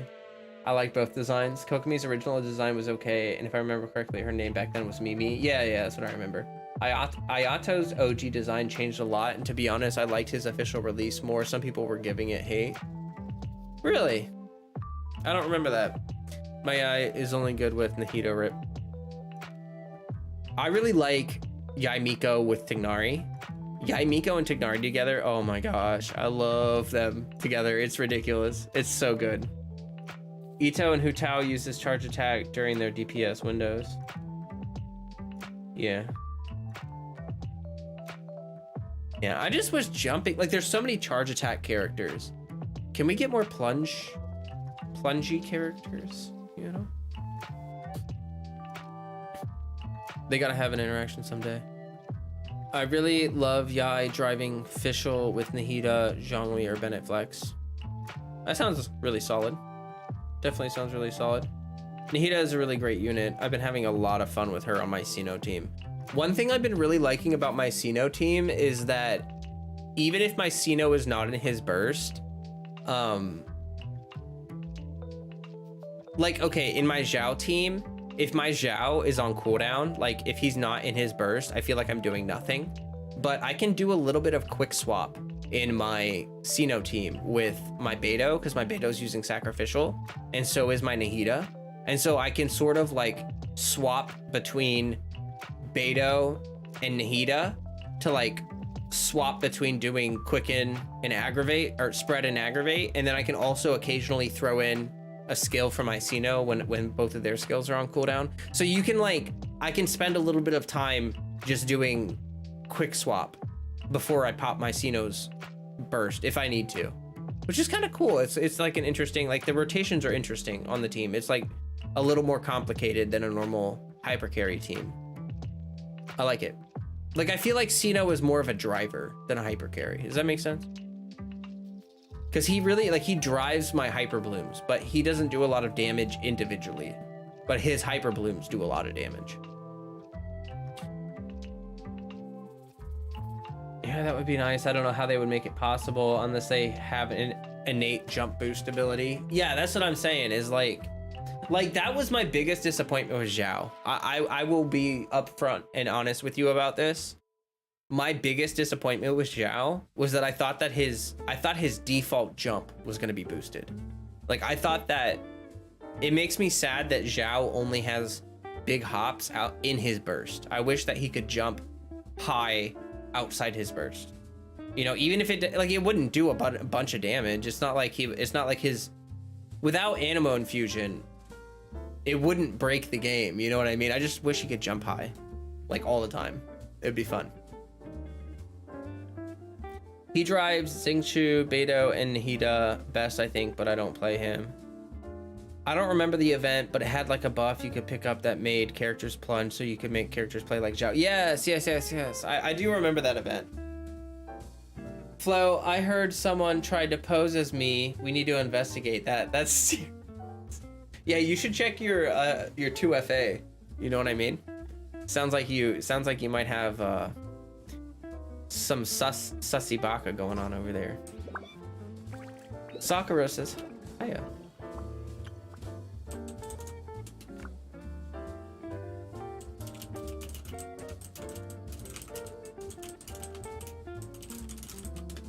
I got a message on Genshin. I didn't even realize it. Beto's chatting. Okay. They balance high jumps very specifically. Look at how Beto Flower, Zhongli Pillar, and Kazuha high jump all balance around a specific height with specific time investments. Yeah, you're right. And that's something that I never really understood, is that they make it so difficult to travel vertically, but plunge attacks are not that strong. Like, for most characters, plunge attacks aren't that busted. It's not that big of a deal. Like, the payoff is not worth the effort. Because I even tried that, like with my Ito, I can jump on Albeto's Flower and do a plunge attack, but there's no reason to do that because it's just a DPS loss. Like there's no reason to do it. New Anemo coming out too, we'll see. Actually, yeah, that's a good point. Like, what if Faruzan has a passive that lets your teammates jump higher so that you can have plunge attacks all the time? That would be insane. I mean, that actually wouldn't be that crazy. I mean, it would be cool, but it wouldn't be game breaking. Like I said, it wouldn't be game breaking, but it would be fun. So I've been thinking, I don't look at leaks, but for Roson, I think I'm probably gonna end up having to pull on the Scara banner to get her, because I guarantee she's gonna be like Goro for Animo units.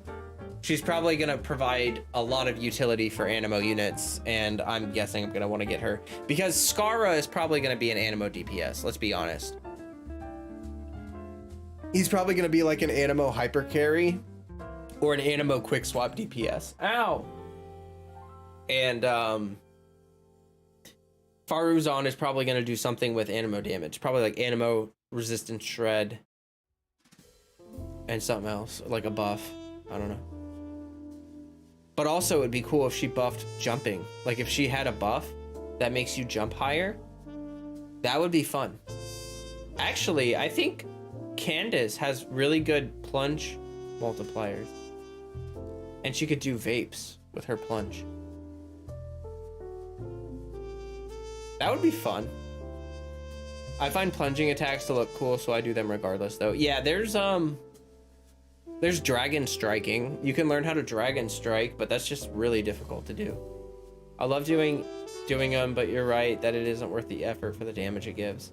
I'm getting Wanderer no matter what, so she'll definitely have a warm welcome. Another Animo hyper carry I haven't built, the one I already have. I don't know if I should get another. Yeah, see, like that's the thing. I don't care about Scara that much. I'm not a big Scara simp or anything like that, but like I feel like Faruzan's gonna be a big pickup for me, and Animo is my favorite element, so I'll probably pull on the banner. I just really hope Dia isn't next patch. If Dia is literally the next patch, then I'm gonna need some good luck on her banner, because or maybe I need good luck on Scara's banner. If I get a lot of Faruzan and I don't get Scara, that would be like amazing. If he doesn't turn out that way, I'll give my 50-50 a shot for him. One of my long-term goals in this game is to have a mono team for each element. Interesting. JM Wash is skipping 3.3. The Scara Nation will be eating good this Friday. This Friday.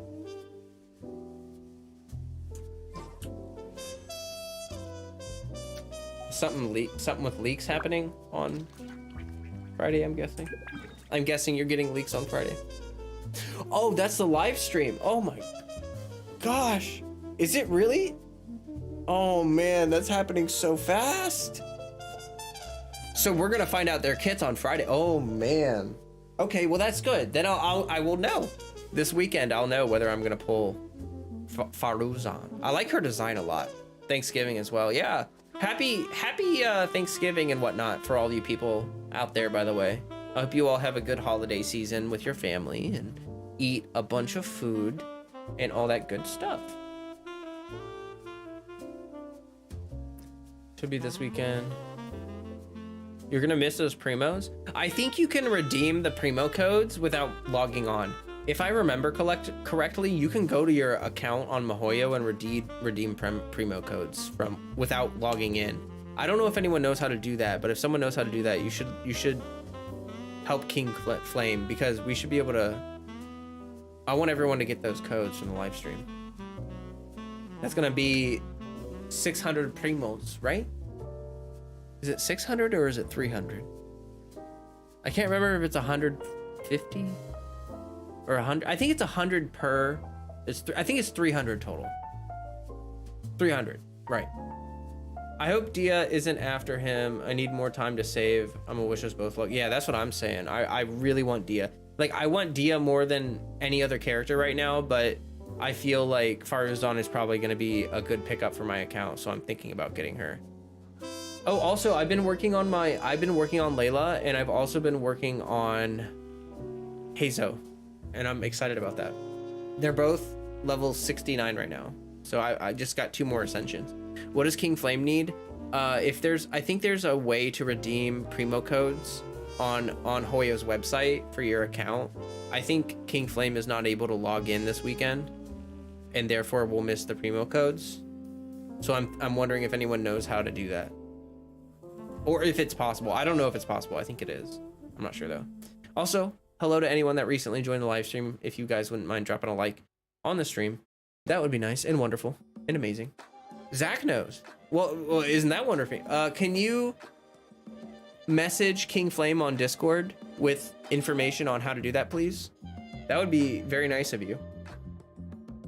Because King Flame is, so basically King Flame is trying to get Yaimiko. King Flame has been saving for how long? Like 2 months at this point, 2 or 3 months. I can't even remember. King Flame's been saving for a while. He lost 50-50. Unfortunately, he's at like 40 or 50 pity, but he lost 50-50 to D-Luke, and it's very sad. it's very sad. So if you, he's trying to get every primo gem that he can get. Okay, he's trying to get every single primo gem. He's been farming events. He's been farming his quests. He even did teapot sets. He did teapot sets. Yeah, and it was a C1 D-Luke. It wasn't even like C0 D-Luke. It was like C1, which I think C1 is a good constellation for him, but still that sucks. I get Hazo a few hours ago after finally being able to log in using VPN. Oh, I'm glad you're able to log in. I don't know what happened there, but King Flame got the King of Flames. Got the, yeah. Oh. I'll message him on Discord. Thank you, Zach. I appreciate that. Hot Fox Mommy Wonder will be a Hot Fox Mommy heavy. Yeah, I think he should be able to get her. Dia, you want to, but you will have, yeah, you'll be probably flat broke after this banner. You're gonna need to save, but you'll have at least an entire patch. If you skip the next patch, if Dia is the patch after Skara, then you'll have at least one full patch to save. So you'll have a little bit of savings. Maybe that luck will come back on Dia's banner for you. I know how to do it because I don't play on PC, so I use that Hoyo website to redeem. Oh, nice. Cool. Yeah, that's good to know. That is good to know for anyone that isn't able to log on. You can redeem your Primo codes from a website. When I was doing 10 polls for Layla, the banner I chose was determined by a coin flip, no cap. That's funny. That is pretty funny. I did all of mine on the Yaimiko banner. I don't need more child. It landed on Tartaglia. Flo, do you think it's a bit bold of me to think I can try and C6 Sara? Skara? Oh. Do you know how many wishes it takes on average to C6 a unit? Do you know the number? Because that's your answer. It's math. I will tell you, I've C6 2 units. It's mathematical. You will almost, because, okay, it's the rule of averages, right? You have to think about it like this. If you play the lottery and you win once, then you have won all the money and you have 100% win rate. Okay, let's say that. If you play the lottery 100 times, your win rate is gonna drop drastically. And it's the rule of averages. You will, the more you wish, the less luck matters, because the more you are wishing, the more it's gonna balance out to be pretty much the average ratio over time. You might win one 50-50, but you still have to win 6 more 50-50s. So it's about 600 wishes. Usually it's between 600 and 700 wishes. If you get really lucky, it's 500 to 400 wishes. But I've never seen someone get a C6 in less than 350 wishes. And that was a miracle upon God themselves. You know, like, that was insane. 350 wishes for a C6. But I spent, for me, Kazuha took me about 640 wishes. And then Shenhe, I think I got a little luckier. I think I can't remember how much it took me for Shenhe. But I mean, I wish you luck. I actually think I could see C1 him though. Okay, but that would be cool. You know, see, and that's the thing though, is like C1, C2, those are usually the best stopping points anyway, so you don't really need to care about getting more than that. I didn't get Nahida, I got Chi-Chi C0. On the bright side, I have a guaranteed Dia now. True, that is a good thing. And also, Big Red, another thing to keep in mind is that Nahida will be coming back before we go to Fontaine. So Nahida will be back in like 3 or 4 patches. I think like 3.6, 3.7, we will get Nahida back. So you'll have another shot at her very soon. And that's good. That's good because you'll be able to probably pick her up later. For me, it would take at least 800 plus. I don't know about that. I'm pretty sure Unlucky, it could take 800 plus, but I don't know about that.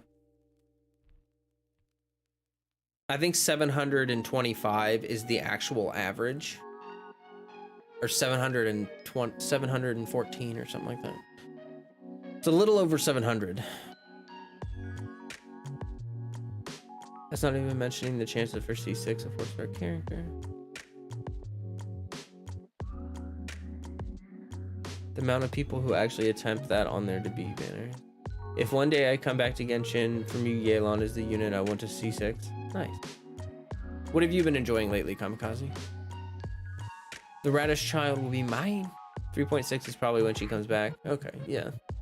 We talked about that before, so that's good to think about.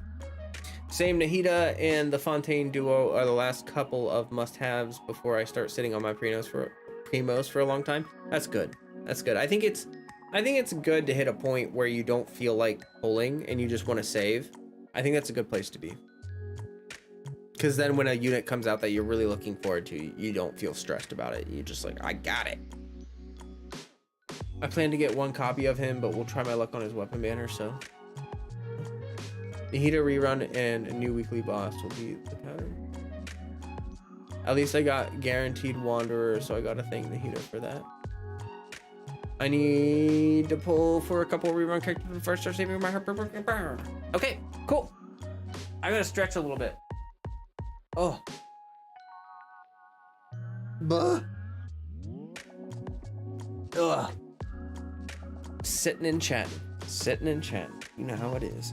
You know how it is. You know how it is. I'm not gonna lie, I'm starting to get really excited for this card game. We're gonna learn about that this weekend as well. And I've been thinking about the card game a lot. I think it's gonna be really fun. Think about it. We can have streams where like we can spend the entire stream just opening card packs, because what I heard is that you do something and then you get, like, you know how like when you buy Pokemon cards you get like a card pack and you open it. I heard it's going to be similar to that. I don't really know for sure, but if it is similar to that, then we could have like entire streams where we could just like open Genshin cards or whatever. I don't know. I just think it'll be fun. I think it'll be a whole new thing to do. Let's not give Flo the pleasure of catching up to all the messages. Thanks. I'm just hoping to get Hu Tao's C1 and potentially Homa. C0 is fine, but could be better. Yeah, I get that. I can understand that with Hu Tao. Her C1 does make a pretty big difference in her gameplay loop. I can't wait to become a master of that card game. Yeah, I can't wait to smack people. Hopefully the card game will breathe a bit more life into the co-op aspects of Genshin. Yes, I've been saying that, and I think that is huge. Because right now, it's like you join someone's co-op world, and unless one of you knows how to play a lyre, like there's really nothing to do. Like there's some teapot mini games that we can set up, and those are fun. I really like the hide and seek things, and there's some fun stuff to do in the teapot. But like being able to join, like you can join someone's world and be like, I challenge you to a duel, you know, like Yu-Gi-Oh or something. And that's cool. I love that. I think that's sick. I think that's sick. Give people something to do while co-oping with one another.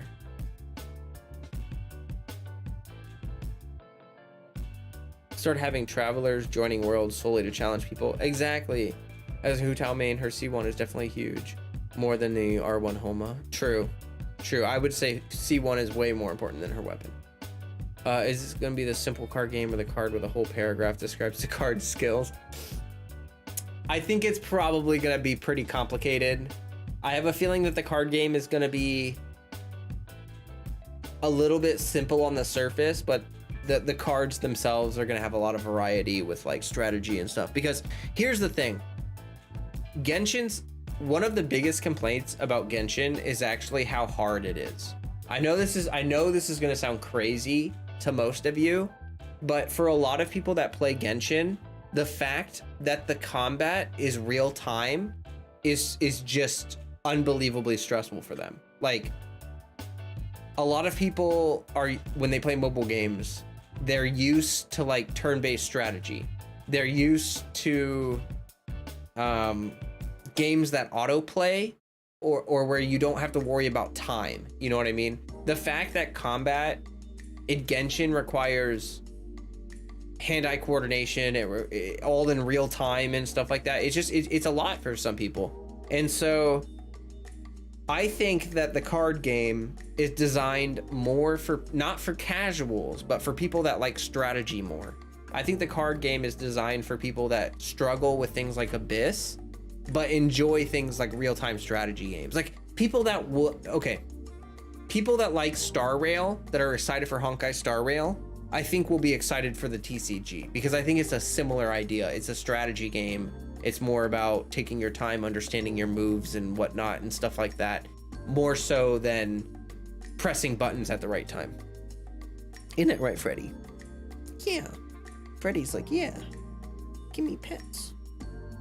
Okay, here's some pets. How about that? Ever since I got this new chair, Freddy like can't really jump up here on my lap anymore because there's like nowhere to jump. It's very sad. Now I'm getting even more excited for 3.3 just thinking about it. Yeah, I think personally the card game is gonna be a big surprise for a lot of people. I think a lot of people are doubting that the card game is gonna be fun. I think a lot of people don't even think they're gonna enjoy it, but I think it will actually get a big audience. I think the card game will be bigger than people think it's gonna be. They want gameplay more complex than fighting monsters under a time limit. Yeah, well, maybe, yeah. Like, I think they just want more of the team building and the strategy. I mean, there's already a lot of that, but like rotations and stuff are really hard for people to do. Flo, I have noticed I work harder for Inazuma units than for other units. Well, yeah, that's fair. It's your favorite nation or whatever. Which I also want. They want gameplay more than complex. Oh, okay, yeah. I think the weapon banner is worth it if you need both the limited weapons. That being said, cons are also good. I'd say that all in for Skara if you don't need the other weapon. Same.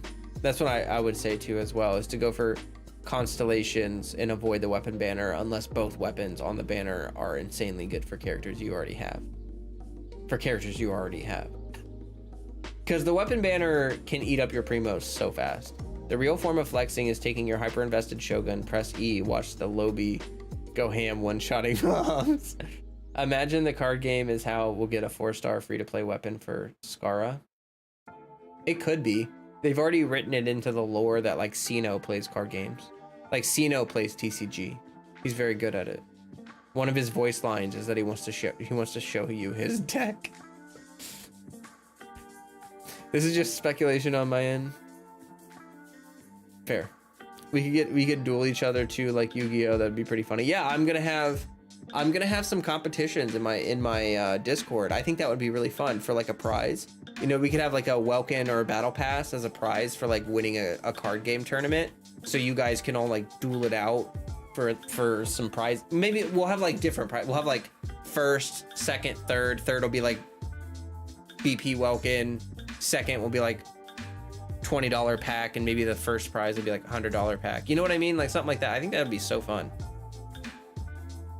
And you know what it was? I was actually, okay, so I was talking, Mr. Flowcat, don't laugh at Sino's deck. I was talking to Final Flame about it. We were talking about TCG and we're like, oh yeah, and we can host tournaments for our communities and we can do this and we can have monetary prizes and blah, blah, blah. And then I was like, wait a minute.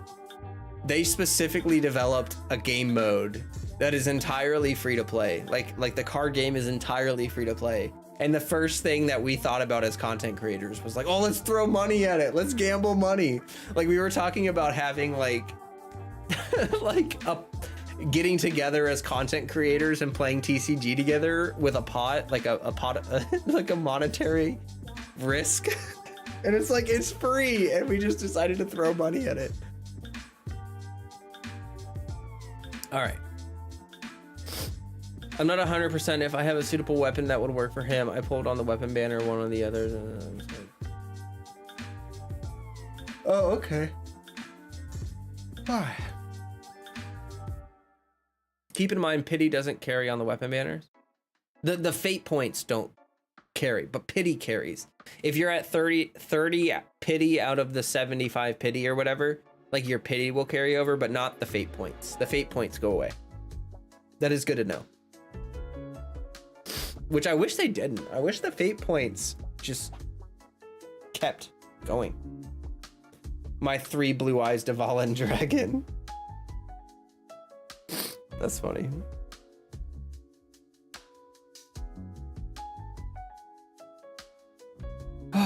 Weapon banner has its own 50-50 for its featured weapons.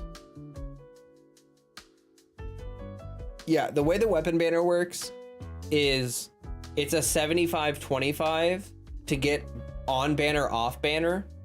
And once you hit the on banner, it's 50-50. So like there's a 75% chance you'll get one of the 2 weapons featured, and then it's a 50-50 between them. It's a 25% chance you'll just get one of the standard weapon. If you hit the 25% and get one of the off banner weapons, the next time you get a 5-star, it's a 50-50 between the 2 on banner weapons. It's not a 75-25. You have like your second, you know what I mean? It's like when you lose 50-50 on a character banner, but instead of getting guaranteed to get one of them, you're guaranteed to get either of them, which is what makes the weapon banner so crappy. And then the fate points are what lead you to a guaranteed pity, but they don't carry over. I don't know. I actually don't know if the, I don't know if the off banner pity carries over. If you pulled a standard weapon, you are guaranteed the rate up on next pity. Okay, yeah. So does that carry over too? Like the pity carries over, but does that standard, like if you get the off banner, does the on banner pity carry over too? Like I never knew about that. I never knew that specifically.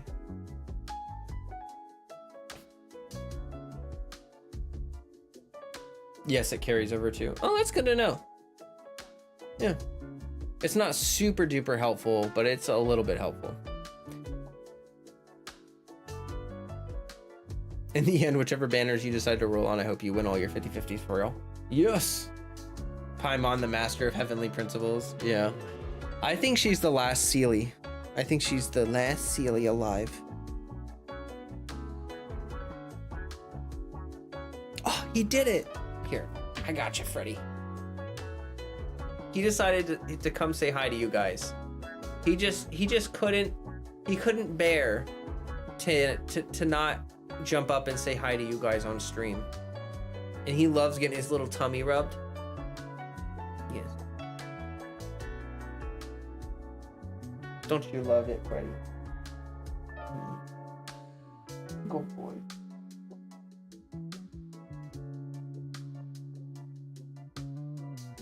Yeah, says Ice Emperor. Member for 7 months. Wow, thank you so much. 7 months. That's quite a while. Quite a while indeed. 2 amazing things just happened at once. Freddy in the membership. Wow. Yeah, good boy. He loves the squitches. Giving me the licks.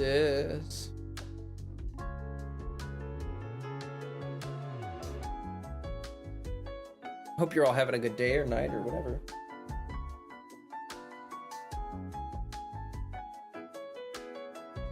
He's a good boy. He's a good boy. Yeah. Here. There you go.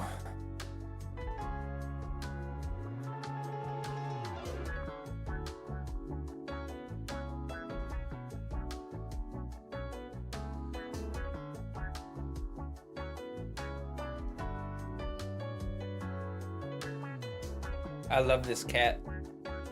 This cat is the best cat in the whole world. Oh my, he's still trying to lick you. Yeah, that's what he does. He gets so into it, especially when I'm scratching between his shoulder blades, and he loves it. He just gets so into it, and he just gives me all the kisses and the licks. He just can't help it. He's just so into it. You guys you can listen in.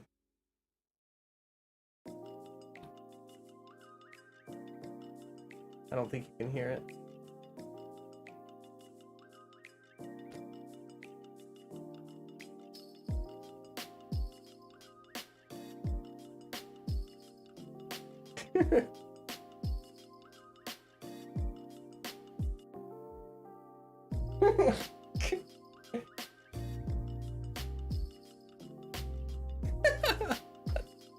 That was funny.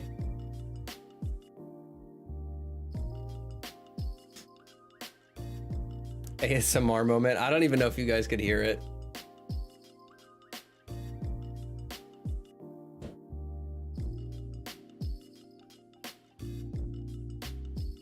I'm covered in cat hair now. I'm smothered in it. Oh boy. Oh boy.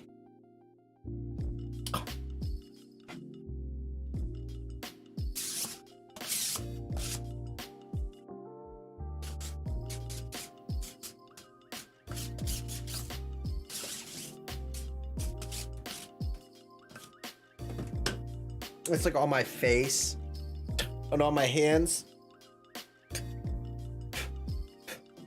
Oh.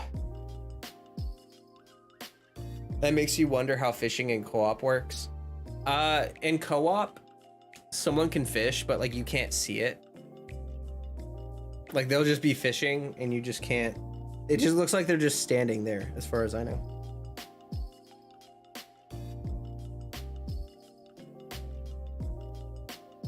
Is it like loot drops?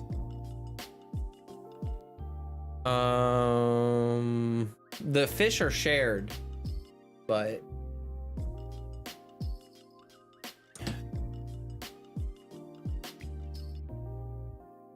Flo, I went to a hospital in a jacket and I looked closer and it was all in cat hair. Yeah. The jacket was just cat hair. You thought you were wearing a jacket, but it was actually just a bunch of cat hair on you.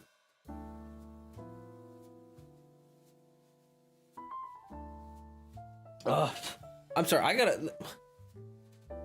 Hold on.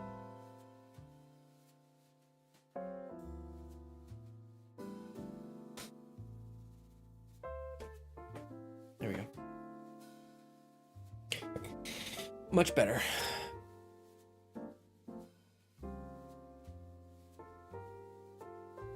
Took me ages to get the catch. I'm wondering if the new fish weapon is worth the pain. As far as I've heard, the new fish weapon is not as game changing as the catch is. Like it's not as, there's no unit that really needs the fish weapon, so it doesn't seem as important.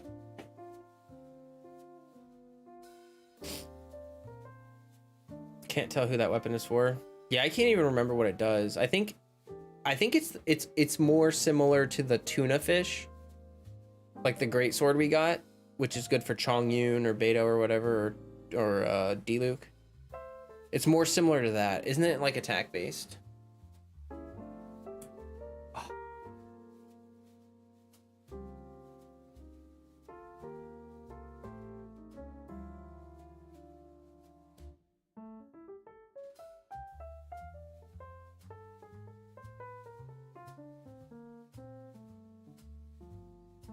Maybe they aren't out yet. Yeah, that's true. It could be for a future unit that's not out yet. Or they just designed it to be sort of like a decent weapon, like sort of a catch-all weapon. I'm not sure.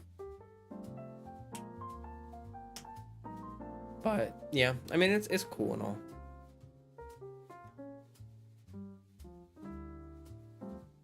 Won't complain about more free weapons, that's for sure.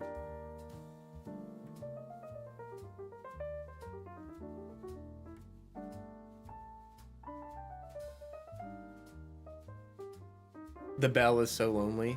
Yeah, Dory can use the bell, sort of.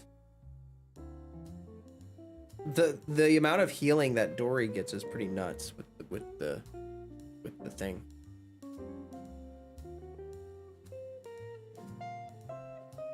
Still waiting for new battle pass weapons. I know, right? Like, what I really think they should do is take the old battle pass weapons and put them in some sort of in-game shop. Like, I don't even know, anything. And then they should just make new battle pass weapons that we can get. Cause kind of sick of it. Like, if you think about it, Genshin doesn't have that many weapons. Like, there really aren't that many weapons in Genshin. There are very few. Especially compared to the amount of characters we have.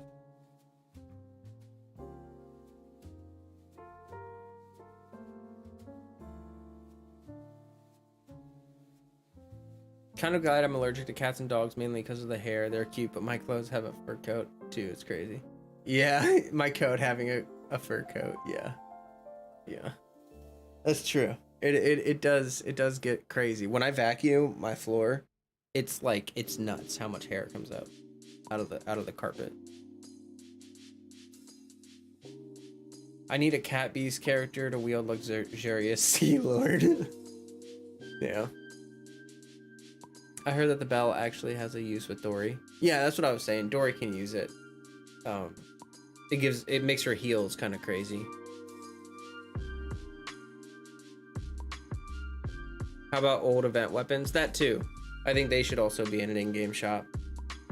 I have the bell and I'm tempted to try it on her. That would mean leveling it up. Go for it. I mean, what I saw, she's able to hit 9,000 healing per tick with the bell. 9,000. That's like a lot. Like, that's Kokomi levels of healing. You know? So that's pretty crazy. That's pretty crazy. It's pretty wild.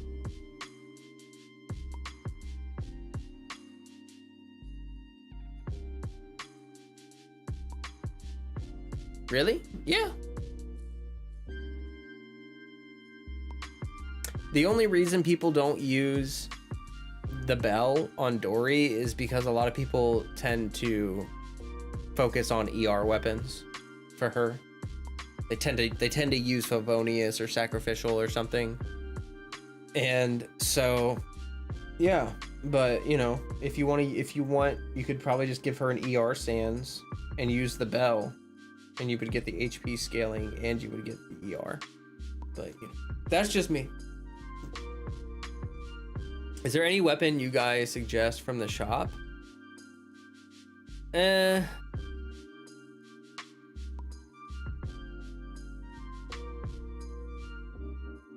Some of the Blackcliff weapons are okay, but they're really never that good. Like, to be honest, I would not really recommend getting those. If anything, I would save, like, if you need a Bennett constellation, I know that he rolls around in the shop every now and then. If you want to get like Amber or Lisa constellations, you can save for those kinds of things. Anything but the Royal series. Yeah, don't get the Royal series. Like, yeah, like some people use like Blackcliff Claymore on D-Luke because it's got crit damage.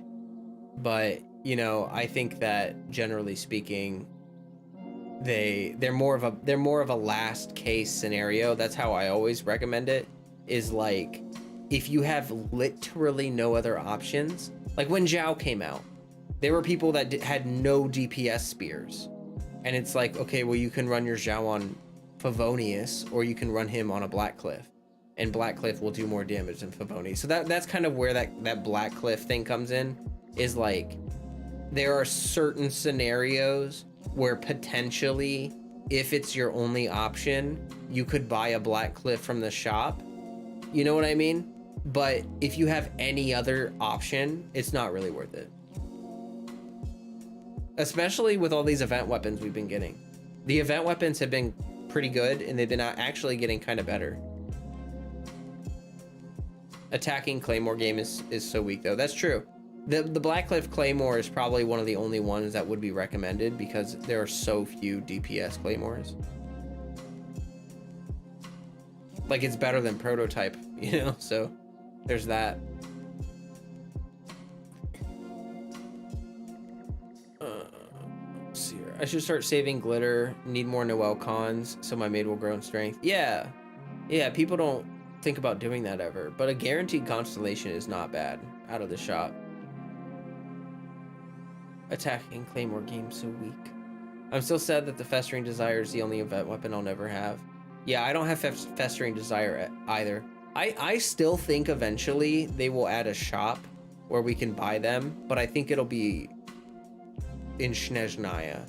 Like, I think it'll be in like the last region. We will have a shop where we can buy event weapons that are long past. I just, you know, yeah. It'll probably never happen. But yeah, that's copium, but okay, yeah, I mean, yeah. I just would like to believe that eventually I'll get a Festering Desire. I probably don't even really need it anymore, to be totally honest with you, but get Child to fund us when we get there. Festering was like day 1, 2, hopefully I can get it. Yeah, it was like one of the first events. The Cinnabar is still so good though, I just want it because it looks cool in Lord Reason. I'm on that Festering Desire copium. Yeah. I mean, there's, you know, it's like, eventually there's no reason for them to do it. Like, eventually there's no reason for them to just not give us a like, okay, let's think about it like this. They have the weapons done. They made them. They are assets that they have. And rather than just trashing them forever, what they should do is like what they have us doing with fishing. Think about how much game time people have put into the game just fishing, farming for the catch. You know what I mean? If they made some grindy system where we could farm out event weapons, people would do it, and it would increase the playtime. Flo, have you heard that Senora is gonna come out of the coffin in Snezhnaya and live forever? That's not gonna happen. She's gonna be in the card game. And I think we'll probably maybe fight some elemental version of her, possibly, but no, she did. She did. Kind of what Honkai Third has been doing with their time capsule shop. Yeah, exactly. That's what they do in Honkai. They give you a way to farm. Like, essentially, it would be like the Star Glitter shop. Yeah, but no, Senora's gonna have a card in TCG. I already saw it. They showed it in the preview. The Crimson Witch of Flames. She's got a card.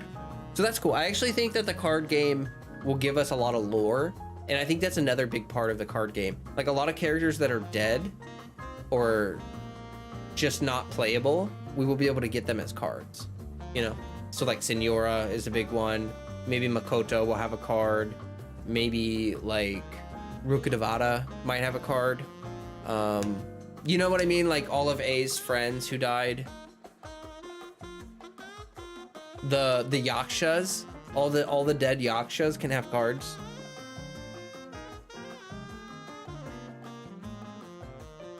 I bet you'll have more cards for various points in history. I don't know if they're gonna do that. They might. Like, there could be like A, and then there could be like the boss, Raiden boss, like the Raiden Shogun boss card, you know? That could be a thing. I have no idea what they're gonna do with the cards. I ain't got no clue. None. Not a single clue. I wonder if this means we will see playable characters out on the map waiting to have a battle with us or something. You know, I was thinking about that, and what I think my idea for it is like, I think we're gonna have a weekly.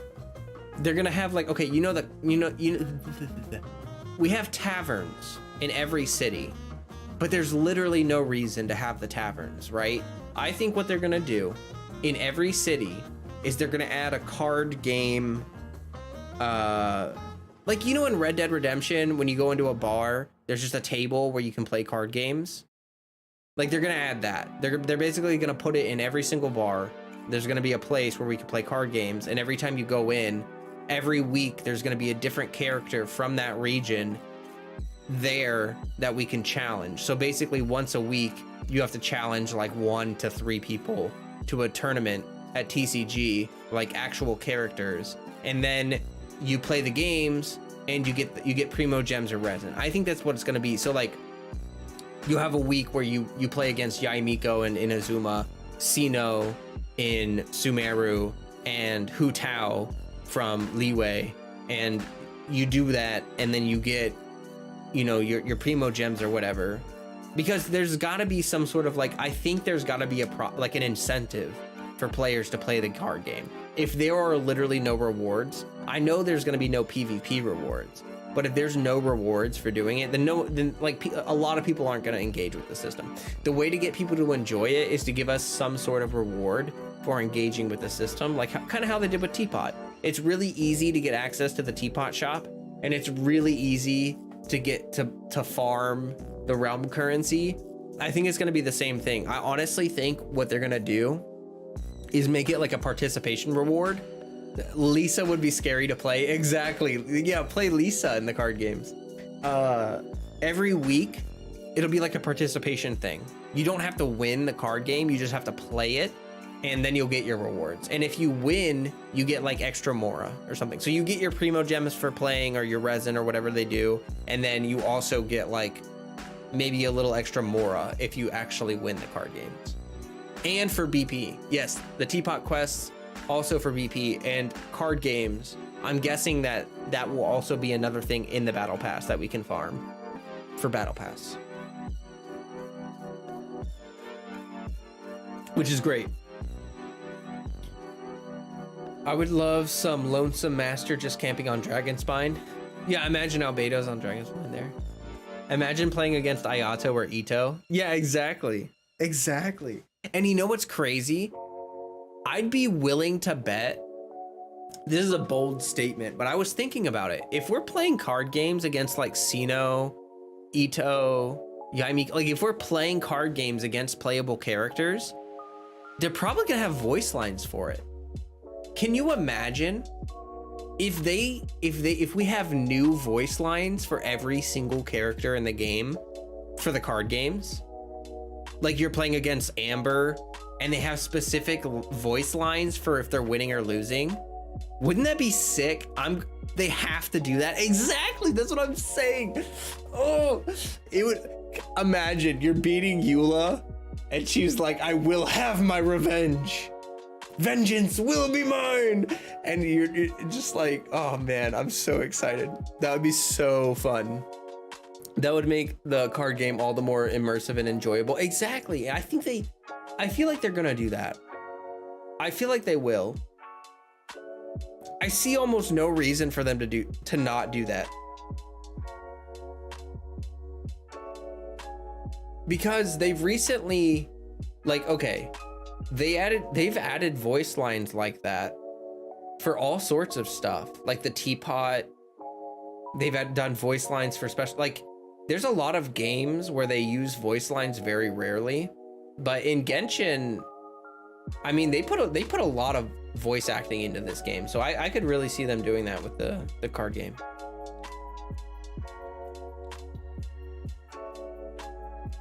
But yeah, I'd be excited for that.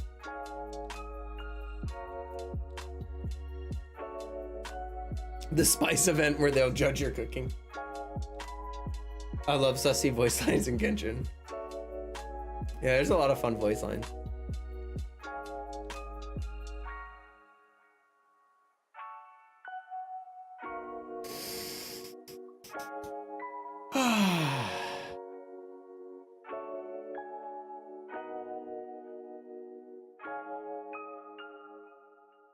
Yeah, the spice event where they judge your cooking and now we can hear those voice lines permanently in game. That's true. That's true. I don't know if we can still gift them food though. I don't think we can anymore. Kaya's birthday voice line was for sure from a generic birthday card. Flo, Yai Miko is the only one I feel would very difficult to beat because she's very cunning. Yeah, can you imagine the voice lines for when you're beating Yai Miko? Like the sarcasm and the seething, like she can't let you know that she's angry that you're winning. So she just has to like subtly berate you or threaten you. That'll be funny. Be good stuff.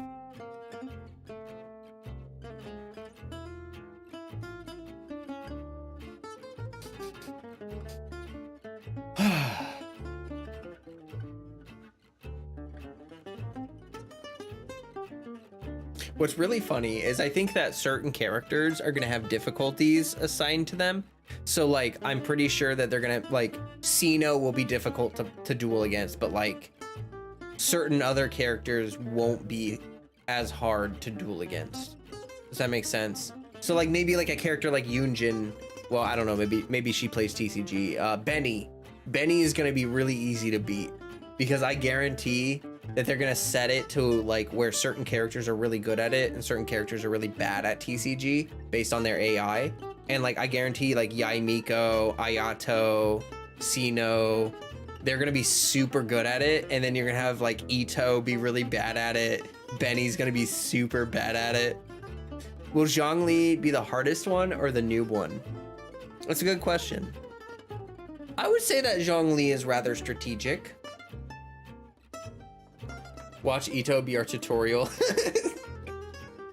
Right. Right.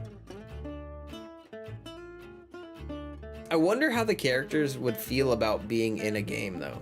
Like, you know what I mean? There's probably gonna be like a card for the characters, which is kind of weird. I wonder if Traveler's gonna have a card. They use cards similar to their elements attack kit so you can build certain card sets to duel them. Yeah. Oh, that would be so interesting. If the decks they build are related to their personalities. Oh, well, that's so deep. I can't, if they went that deep, I would be so surprised, but that would be so cool. That's such a good idea, Nat. Warrior Cats has to go for suppers. Yeah, have a good one. They might have every character know and play TCG if they all have their own character cards. Yeah. Like, what if the guy who made TCG, the reason why all the playable characters know about TCG and play it is because they were approached by the guy who made it to make their cards. And so in the process of getting their cards made, they learned about and started playing TCG. That is such a good lore reason as to why they all play TCG. Oh, that's so cool. That makes sense. Yeah, that makes sense. I wonder if this is an IP Alice owns. Yeah. That's a good question. I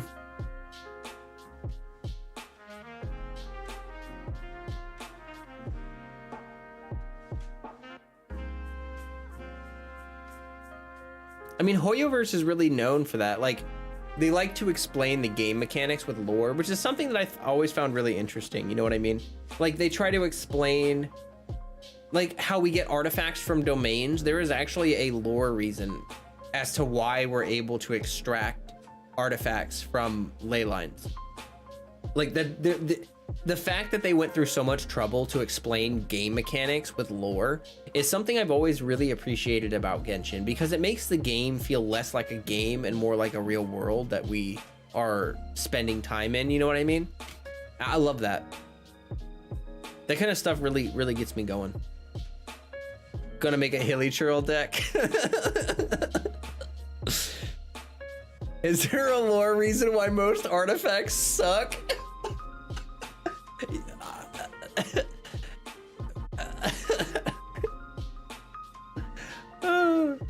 I wasn't caring about it. Well, I guess you could say like stuff that is high rarity wouldn't be rare if it was common. So like the rarest artifacts are rare because they're rare. There you go. How's that for an answer? I wasn't caring about it much, but now with this discussion, I want to play TCG. Yeah, that's what I'm saying. See, there's so many different ways that they, like, I don't care about card games that much, but I love Genshin and I love the world and the story and the characters. So if they implement the characters, the world, and the story, like lore, if the cards have lore, I guarantee that the cards will have a front face and a back face, and the back face will have like some story or description about the card. And so like the cards will also have like big lore chunks. So people like Ashikai and other lore content creators like Aster and all these other people, they can take the cards and make whole videos about the lore implications. I feel the more intelligent characters are going to be very difficult when playing against in TCG. Yeah, that's what I think that would be really cool to have different characters be different levels of difficulty. Mona's an astrologer. Is that cheating? Isn't it cheating to use astrology in a card game? Maybe it works like the rocks Kunjin was talking about. Oh, like how they house memories, but different kinds of stones are better or worse. Like different crystals are better or worse at holding memories than others based on like the quality of the stone. How clearly the memories in the artifacts can yeah. Like high quality artifacts contain higher quality memories. It's kind of like the divine knowledge capsules. Well, but those didn't have they had a little bit of variation, but they weren't that different. The artifacts were very different. That's how their rarity is determined. Yeah.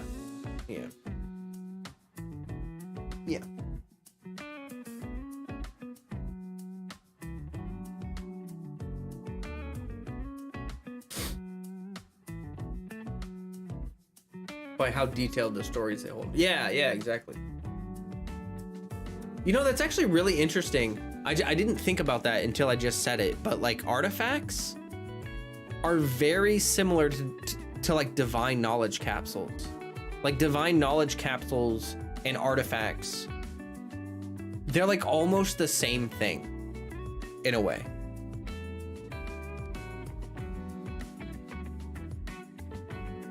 It's kind of interesting. You can make like a whole lore video on that.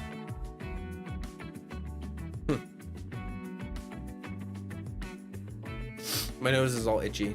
Thanks, Freddy. Thanks for the itchy nose, buddy. I shoved my face in your hairy back. I know you want to jump up here. I'm sorry you can't. You want to try it?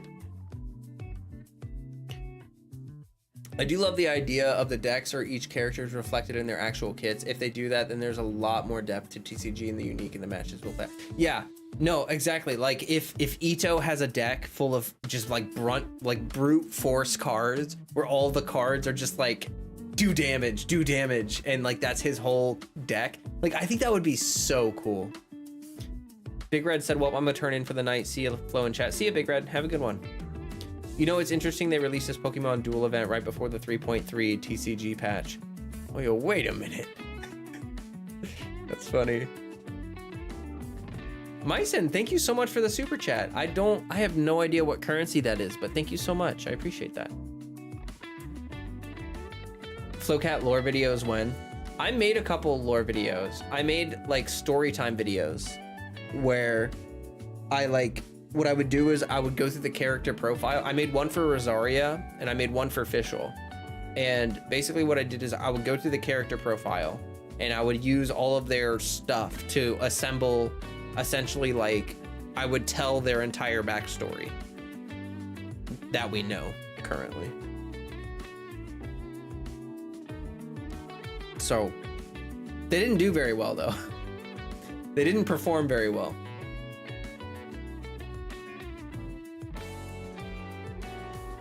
Yeah. I don't know what kind of content creator I am. I think I'm mostly just like a personality content creator, to be totally honest. I don't really do guides or anything.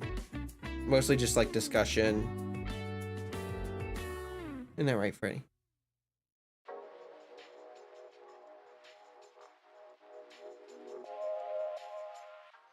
Oh, Fredster. You love the scritches. Why don't you just jump up here? Lobby farming those views with charisma. Sort of. Exhausted Axolotl is home. He's like, I'm home. I'm out of tea again. Like a Genshin themed mall. I think that makes me sound cheap. All right. Anyway, I will be right back because I'm gonna grab more tea. If you haven't liked the stream, do it. Do it. I'm sorry, it's okay. I'll be right back.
This is I'm back.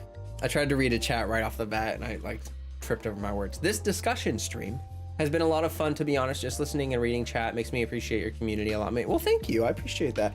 No, I love my chat. I'm very thankful that you guys all are so active and engaged in my streams. And like, you know, I had a lot of fun too. I was nervous about doing a just chatting stream because I'm so used to always having like a game up. Like, I don't know. It's just, it feels like, I don't know what, this is gonna sound weird. I don't know why you guys watch me. Like, I do, but I don't, you know what I mean? Like, I don't feel like I'm that interesting. I don't feel like I'm that special. And so like, I normally have the game up because I feel like at least it's something for you guys to watch me do, even if it's like, you know what I mean? But the fact that you guys are chilling and chatting with me and sticking by, like, you know, I appreciate that. Tignari is a lot of fun. I don't mind his charge attacks, but I still don't like ranged combat. I love ranged combat. I love the bows. But you know. I swear, if I see Teppy or Rue get mentioned or shown, oh, we watch you for the cat. Fair enough. Freddy is a good reason to watch. I can understand that.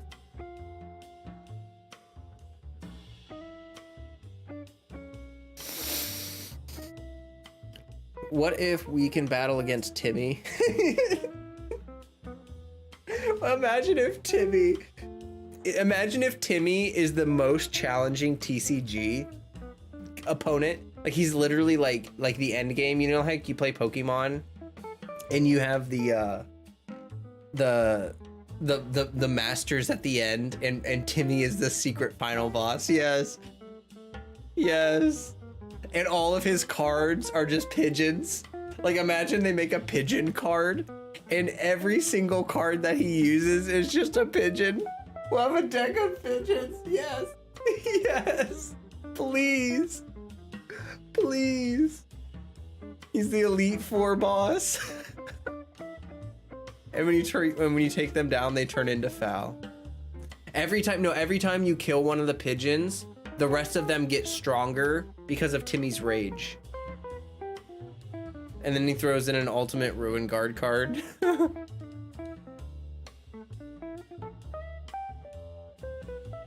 Asking the real questions. I like your personality, I guess. Interestingly enough, almost all streamers I watch are Libras.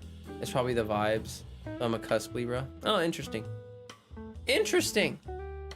Yeah, I don't know.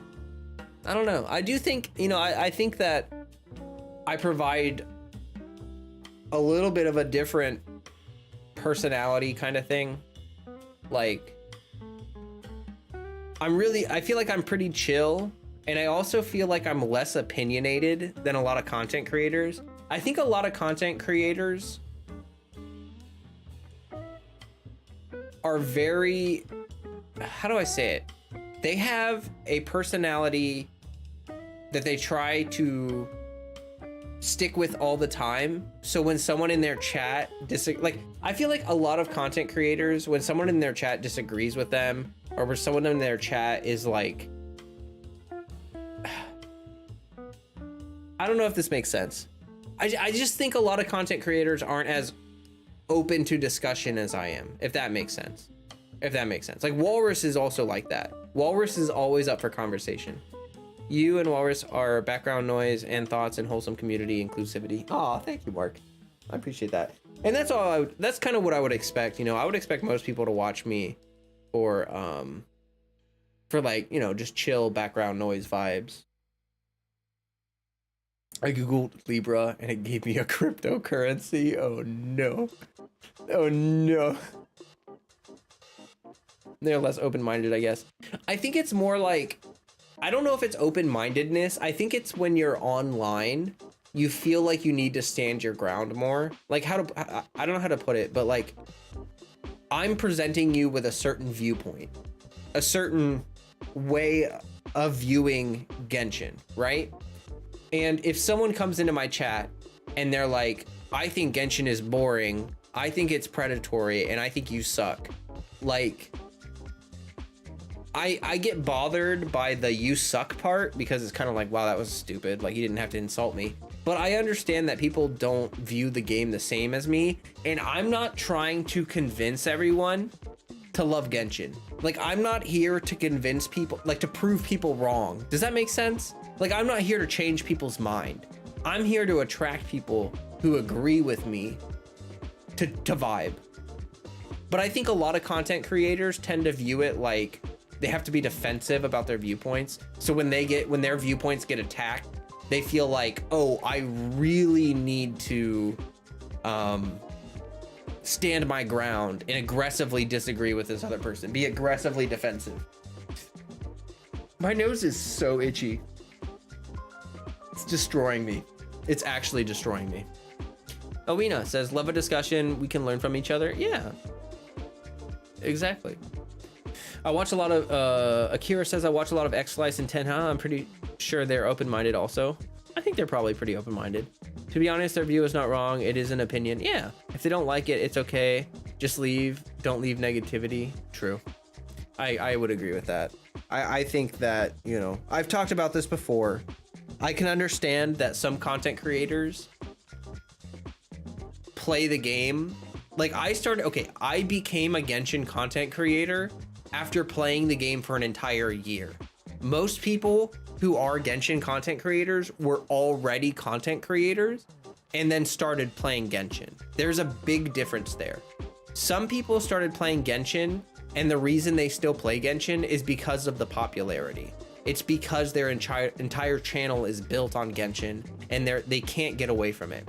And for those content creators, they're like burnt out, or they're sick of the game, or they just like, they didn't really like it that much to begin with, but they got so popular off of it, they have to act like they like the game more than they actually do. Does that make sense? And so those content creators are more likely to just be negative constantly about the game. They feel like they're kind of trapped by it or something like that. But in my opinion, you should never do something you don't want to do. And my opinion on that is basically, you made your bed, sleep in it kind of thing. Like, I don't know how to say it. If you're making hundreds of thousands of dollars to play a video game every year, it feels a little bit entitled for you to also complain about it. Like, your job is to play a video game for a living.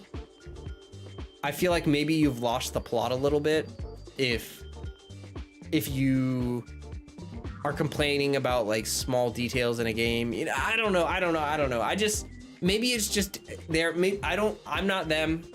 I don't live their life, but I just feel like a lot of those people just don't want to admit that they don't like Genshin.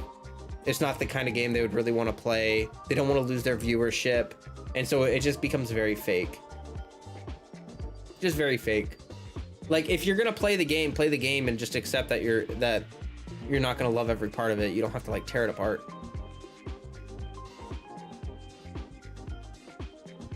Some people play Arc Knight, get caught in drama, then switch to Genshin, and also get caught in drama. Yeah, I don't know who that is. Hey, if it's something a community can rally around, it counts for something. That's true. That's true. Being online as a full-time job will make me crazy.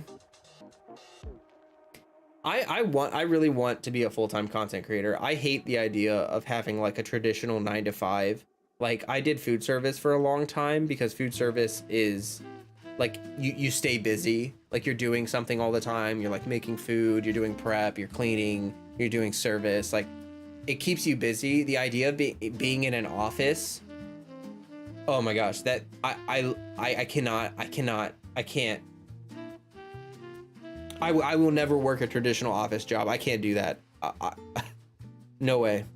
I worked at a bookstore once, and there were some days where it was so slow, I thought I was gonna go crazy. Like, I literally thought I was gonna go insane. And that was just working at a bookstore. Like, that's not even an office job. Then they say the community is toxic when in reality they themselves are too. Yeah, it's like the toxicity comes from certain people, and then they complain about the community being toxic. But really what it is it's just like, this is actually something that happens a lot to content creators who drama farm. And you can see this. They farm drama, so they make a bunch of videos creating drama or farming drama, and then they complain about the drama. Like, people are attacking me. People are disagreeing with my hot takes. What? And it's like, bro, you like, again, it's the same. My opinion is the same thing. You made your bed, sleep in it. If you're gonna farm drama and then get mad when people use you to farm drama, sorry? You did it to yourself? Like, you know?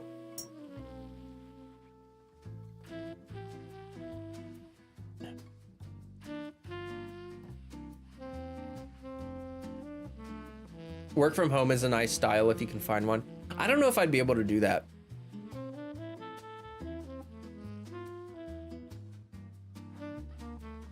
Flo, I have drama with my clone. What should I do? I need to sleep in my bed, you say? Yes, sleep in your bed. That'll fix everything. Farming drama has been around for years, back since forever. Yeah, it's an easy way to grow. Like, you can farm drama to grow your channel. It works, but like, you have to accept that with that growth, you also are going to get a lot of backlash, and you're going to get a lot of hate, and you're going to get a lot of negative attention. And like that's the point. That's the reason why it's, you know, that's the give and take. If you want to farm drama, yeah, you're gonna grow huge. But content creators like Chuanto are living the dream. Oh my gosh, I know, right? Like, I try not to be jealous of people, but oh my gosh, he's living the dream. He just found a wholesome community and they just pushed him to success. And it just makes me so happy for him. Like, I'm like genuinely happy for Chuanto, Dish, like a lot of these content creators that grew for what I view to be kind of valid reasons. But I try not to talk like specifically about specific content creators a lot. They want that negative or good, both give them stuff. Yeah. I had unsubbed to somebody who farmed drama every day and says, I hate Genshin. Yeah, exactly. Like, to be honest, I don't understand how people can make video after video after video being negative about it and like live with them. Like, I feel like if I was putting out that much negativity, I would feel like crap. Like I would just feel bad. You know what I mean? And I think that a lot of people who, content creators who drama farm, I'm gonna be honest, I think they have a little bit of that main character syndrome where like they assume that anything bad happening to them can't be because of their own actions. Like the reason why, if you farm drama for views, the reason why you feel bad is because you're attracting a lot of negative attention, and you can try to act like it doesn't bother you, but it's gonna bother you. And instead of accepting that, I think a lot of content creators just want to push the blame on other people. So they find people that are attacking them and they say, oh, this is why I feel so crappy, because people are attacking me, it's all their fault. But it's like, no, the reason why you feel so crappy is because you're engaged in an environment where you are making other people feel bad and you're making yourself feel bad, and you're just like, you're creating an echo chamber of negativity. And that, while that can bring people together in commiseration or whatever, however you want to say it, can bring people together to commiserate on how unhappy they are, but like that's only going to make you feel worse about it. It's like having a Reddit dedicated to hating somebody. Like if you, like I've said this before, this is something I live by. If you hate someone or you hate something, you should never think about it or never talk about it. Because the more you think and talk about something you hate, the more important it is to you. It's not about how much you hate it. It's about how important is this thing in your life. If you really hate something, then don't engage with it. Like, I don't like drinking. I'm not a big fan of alcohol, but I'm not gonna go out of my way to like attack people who drink. I'm not gonna go out of my way to like engage with negativity about it. Like, it's just an opinion I have. If I wanted to, I could be really bigoted about it and just like attack people who drink alcohol. But then that would breed negativity back at me. People would attack me for attacking other people. And then I could do that really arrogant thing that some people do. We're like, why are people attacking me? Oh my gosh. But like, really, it's like, you started it, dude. Like, you're attacking people. So like, bruh. True, it's those drama farming content creators that let me know who is not worth my time and viewership. One vid is fine, but when you can make an entire playlist to hating something, goodbye. Yeah. Like, you really got to think about it like this. Everything that you consume, media, every piece of media that you consume changes you. It affects you. You are affected by every single piece of media that you consume, whether you think so or not. Okay? And so you may think that you're watching a content, like let's say you hate a content creator and you're watching them because you feel like you want to know what they say. You have some excuse, right, as to why you do your hate watching. You like hate watch because you got to know what they're saying. If you don't know what they're saying, you don't know what you hate. And so you got to do that, right? But you're just making them more important to you. You're just dedicating time to things that you hate.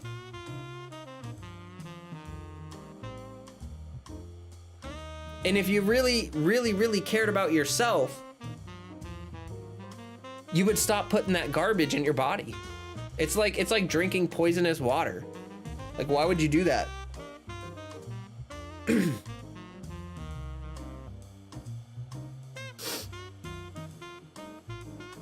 This is not even limited to Genshin. Oh yeah, for sure.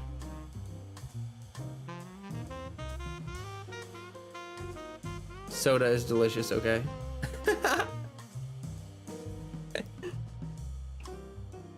But yeah, but that would be like drinking soda and then complaining about like the side effects of soda or something.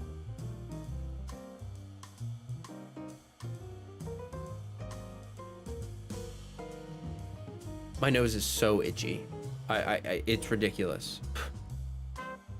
It's actually ridiculous.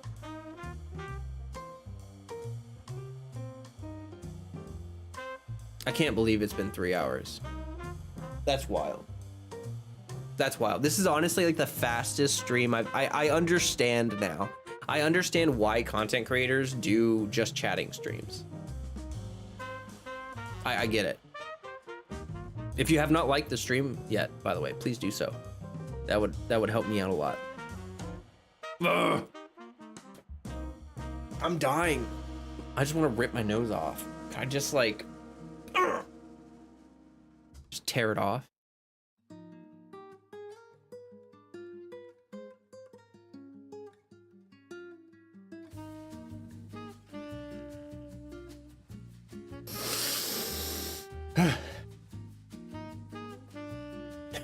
Flo, I just want to rip my nose off, cat. Yes.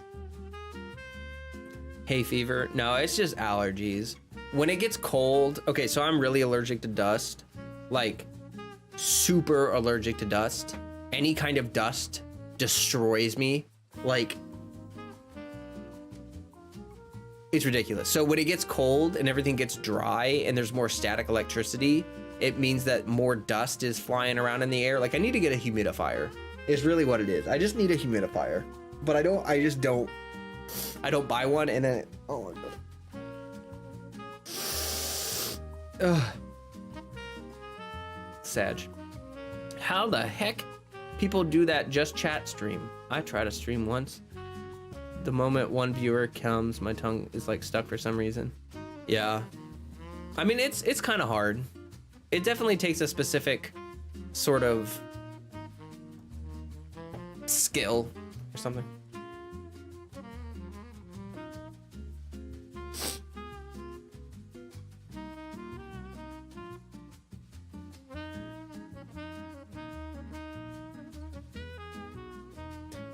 Akira says I have narcolepsy, so Layla is 100% my spirit animal alongside Hootown. Oh, that's cute. It's cute. It's kind of like having a one-on-one conversation with like a bipolar person or someone with like a multiple personality disorder. Hope your nose gets well soon. Thanks. I just need to like blow my nose and aggressively rub it.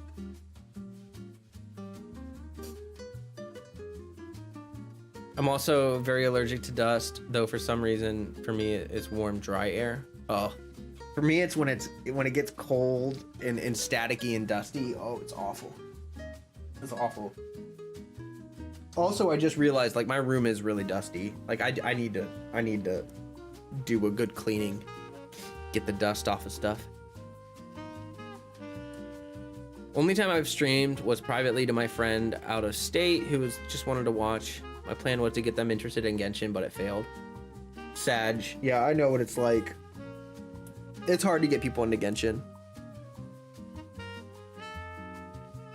Ugh.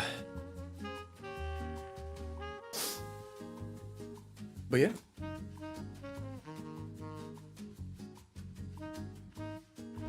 Any drastic change in temperature will do it in terms of allergies. True. True. True.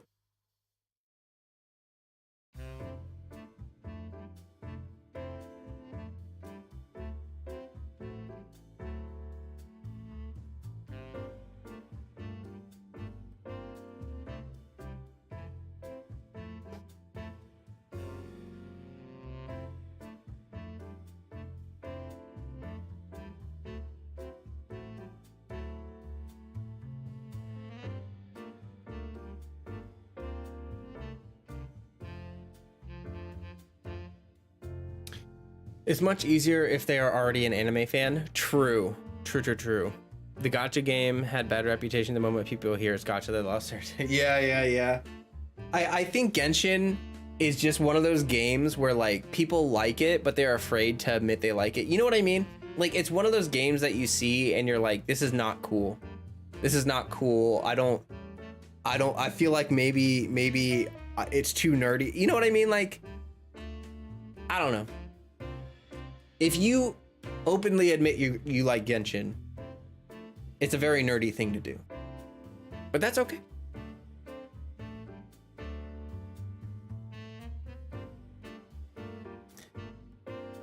Maybe drink warm tea. Float can hydrate your nose through the steam of a hot drink. True. Don't be like me. Save yourself. Don't download it. Yeah, like, you know that one meme? There's a meme of like a guy going into a cave, and the cave is labeled like Genshin. And then there's some other guy who's like, one of my friends went into this cave and never returned. I'm gonna go see what this is all about. Or something like that. The first thing I heard about Genshin was about some streamer spending $7,000 on Klee. Oh god. Oh. Content creators really do just show the worst part of the game, right? Like they really do just exemplify like the absolute worst part. Jeez. I'm embarrassed to say I even play because of certain communal reputations. I get that. I'm honestly, in real life, terrified that someone will know enough about the Genshin community that when I say I play Genshin or I'm a Genshin content creator, they're gonna be like, ugh.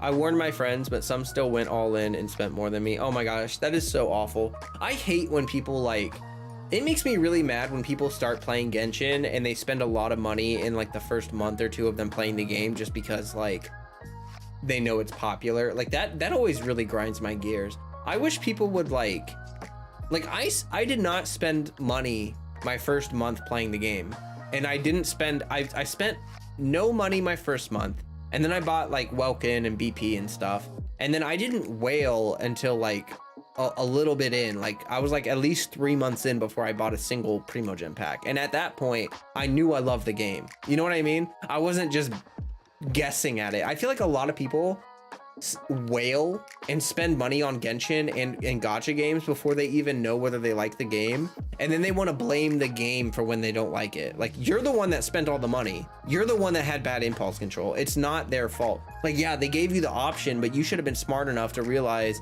that you're not going to spend $100 on a game that you haven't even played yet. Oh my gosh, that stuff gets me so mad. If you like Genshin, never be ashamed about it. You're your own person. Ignore the people who judge. True. Kaya's... Oh, wait. I got it. I'm going back.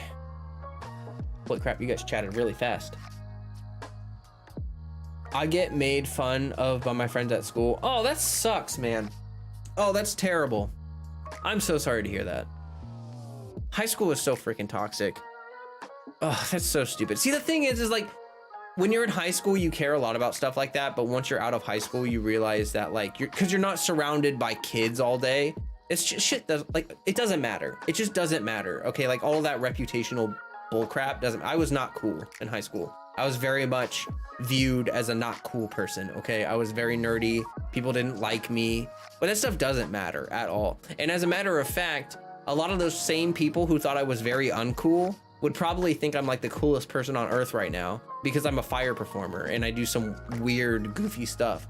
But they didn't care about me back in high school because I was just a nerd. I wasn't a cool nerd. You know what I mean? And that stuff, oh, I hate people.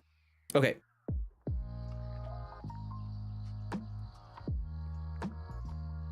I'm a senior and some of the freshmen in my band just tease me about it. Ugh.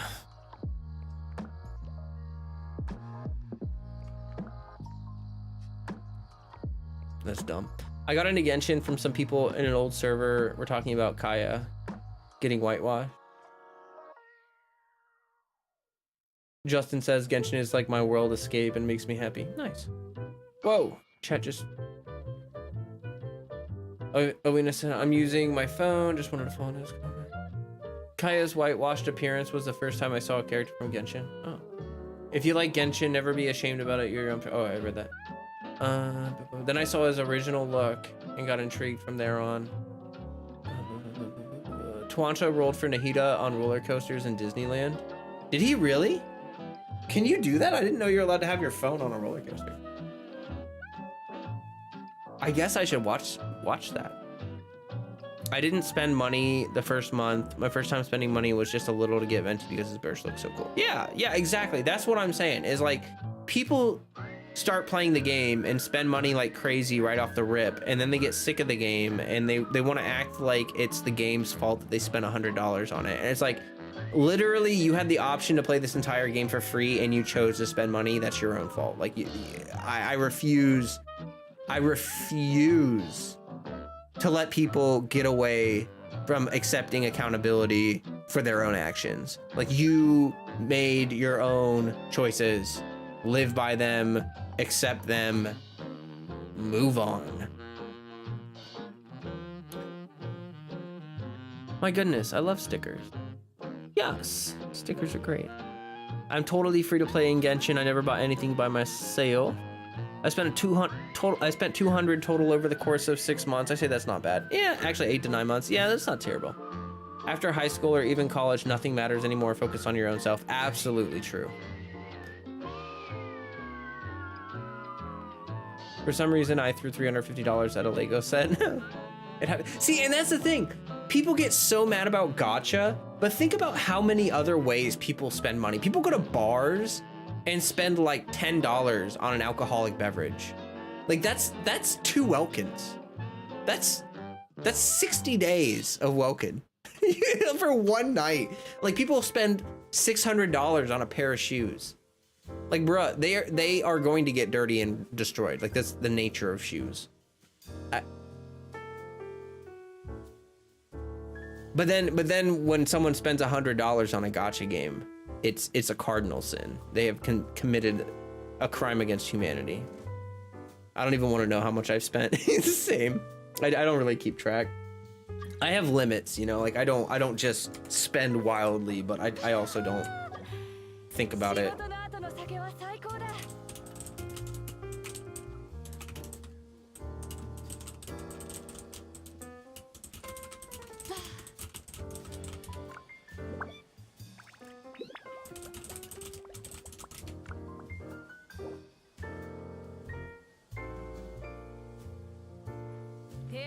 If Genshin was handled by another company, music would be copyrighted and the regions would be paywalled. DLC.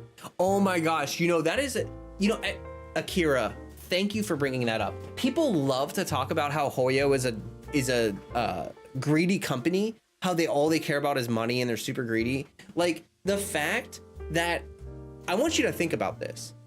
Every asset, like all the art, all the music, everything from Genshin is fair use. It's fair use. None of it is copyrighted. Like, that's insane. I played Tales of Berseria.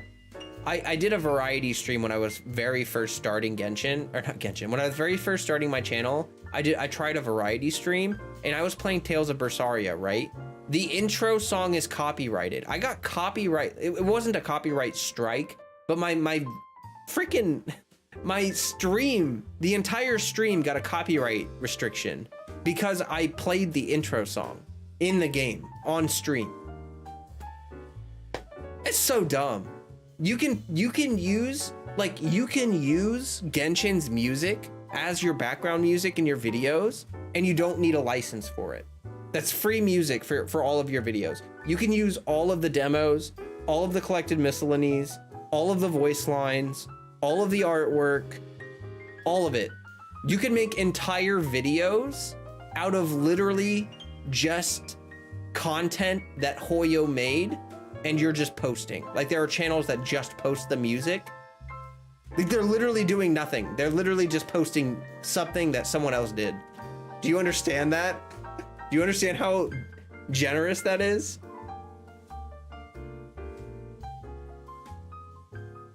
They make fun of me spending money on Genshin, but they sometimes impulsively buy clothes for no reason.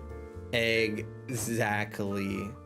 They go to Hot Topic, they buy a $50 t-shirt, and then they want to crap on you for spending $5 on a Welkin. Like who? Oh, Freddy. But you know, and that's another thing is like gamers are really frugal. Like I've noticed this, you know, gamers generally speaking are really, I don't want to say cheap people, but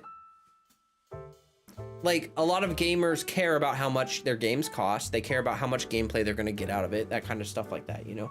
They really care about the value of what they're getting.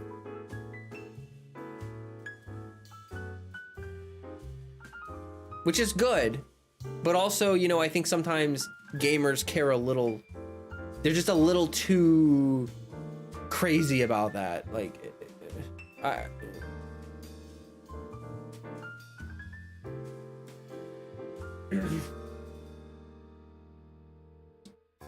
because they want the community to do community work for them. Don't think they're being generous. It's a gain for their bottom line. It's a nice thing about it.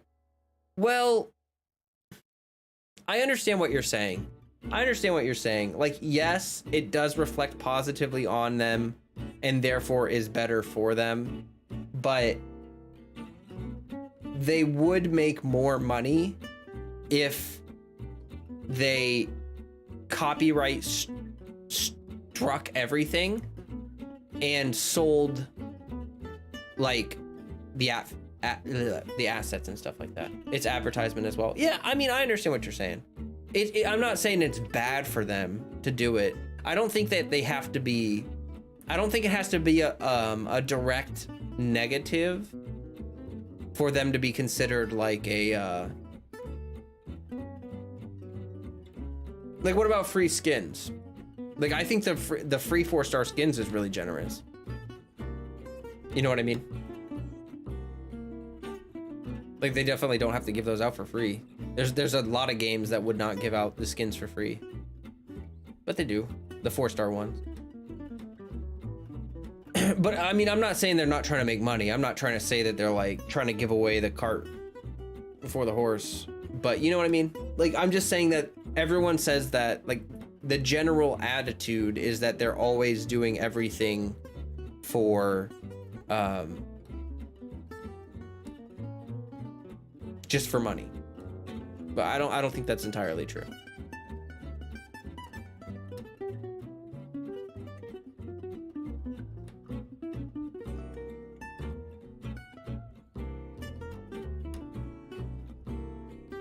They know how to keep a happy community underneath all the dramatizers on the surface. Yeah, I think generally speaking, they do a good job of enabling a community. I see it different and that's fine. Yeah, I mean, I get it. I mean, like, Hoyoverse is a business. Their bottom, like, the bottom line is that they are here to make money and develop and grow a business. Like, that is true. Like, they're not trying, I'm not trying to hide that or anything. Like, that is their goal. But I just think that, like, in my personal opinion, they put a lot of love and care into the game that they don't need to. And that's kind of where I start to see that, like, oh, okay. Inazuma Sumeru could have been locked behind a paywall if it was any other company. That would be insane. I do think it's pretty crazy. Like, if you think about it, in another 2 years, 2 or 3 years, we'll have Snezhnaya, we'll have Natlin, we'll have Fontaine. And for a free-to-play game, to have all of Mondstadt, all of Liyue, all of Sumeru, all of Fontaine, all of Natlin, all of Snezhnaya just for completely free, that's gonna be kind of crazy. Like, I think that's gonna be, that's a lot of content. Like, I remember, this is kind of weird, this is gonna make me sound old. I remember back in the day playing RuneScape, like the original OG RuneScape, and if you were not a member, like if you were not a paid sub, there were entire cities you were not allowed to go to. Like, there were gates, like there were certain shortcuts, like fences that you couldn't go through unless you were a member. And not gonna lie, that was really common practice for games back in the day. Back in the day with MMORPGs, subscribers would like get so many benefits that like if you were free to play, you were not playing the full game. Like you were not. And I just think it is kind of amazing that we're able to get the full game for free. If it's not gacha, then paid DLC would be the case. Yeah, that's exactly what I'm thinking. Like everyone likes to hate on the gacha, but because they make so much money from the gacha, they can give out the entire game for free. Like all of the story, all of everything is free other than just the, you know, the gacha aspect. It's a lot of content. Like that's a lot of content already. I would say that already the game for a free game is about as good, if not better, than a AAA title. A game you would spend 60, I guess, apparently now $70 on. And it's constantly getting better for free. You know, it's because some people overpay that other people don't have to pay as much, which is fine. Like rather than having every person pay $60 plus $20 for DLC, there are just some people who like to spend a lot more on it and support the development of it for other people to enjoy it for free. Most popular free-to-play gacha games have all the regions free, like Summoner's War and others. That's pretty common. The music being free use along with the assets is awesome though. Yeah, that's the part that's uncommon. Like other games like Summoner's War, most other games they copyright their stuff. They copyright their music and all that other stuff. I do agree that it helps their online community grow and it helps promote advertising and stuff like that for them to have fair use for all their assets and stuff, but like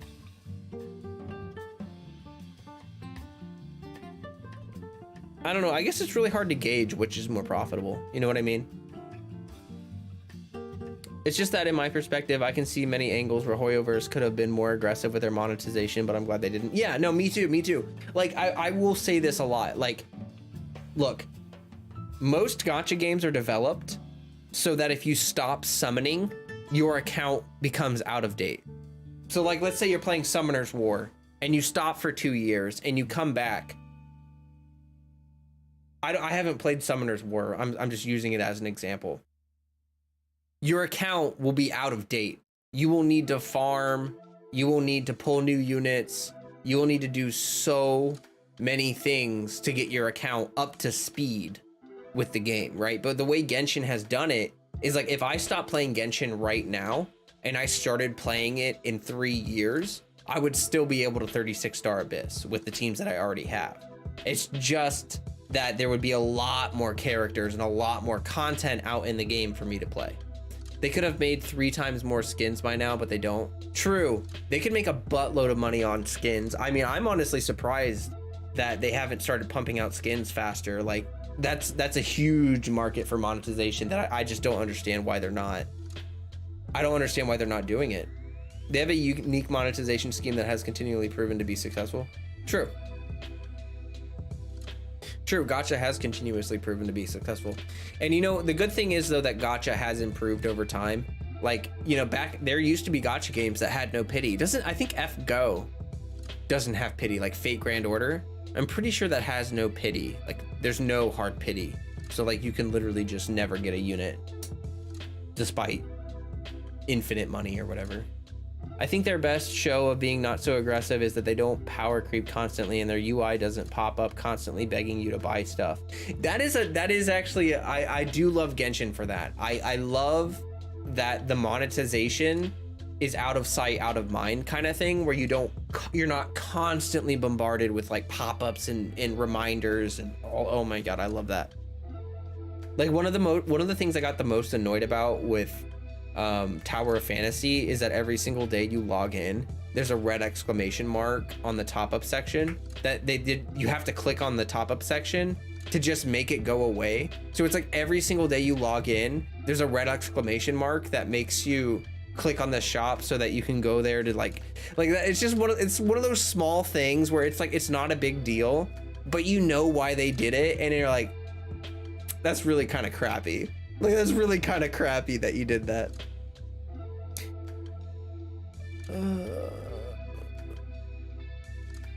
They put one, I think, for every 200 polls. Oh. It's about to finally get pity on global FGO. Oh, wow. Imagine getting pity as an update. Oh god. That we did actually. We got weapon banner pity as an update. That was an update for Genshin too.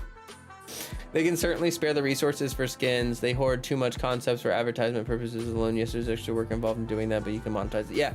Well, I think they could pump out a lot more skins. Like, I think that's what we're saying, is that it's like they can. Yeah, they could absolutely do a lot more skins, and they would make a lot more money doing that. Like, they're not, for some reason. Like, I don't. If their goal was to make as much money as possible, they would be pumping out a skin.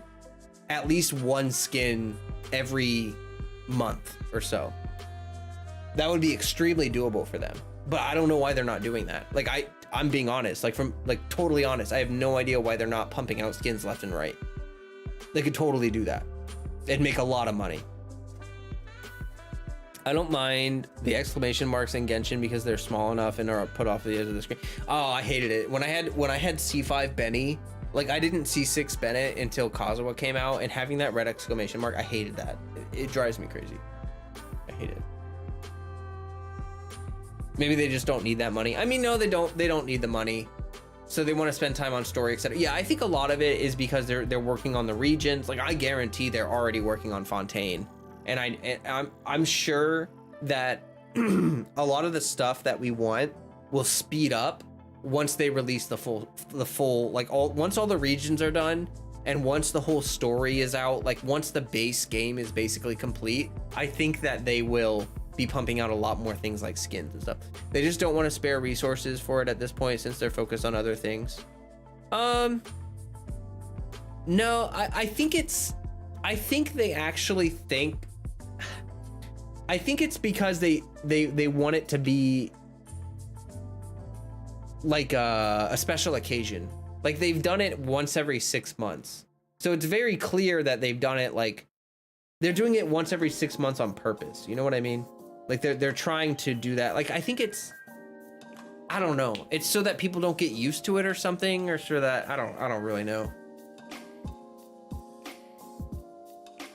It very well could be that they're spending so much time working on the other stuff that they just don't want to spend the time on the skins. I think they could, though, really.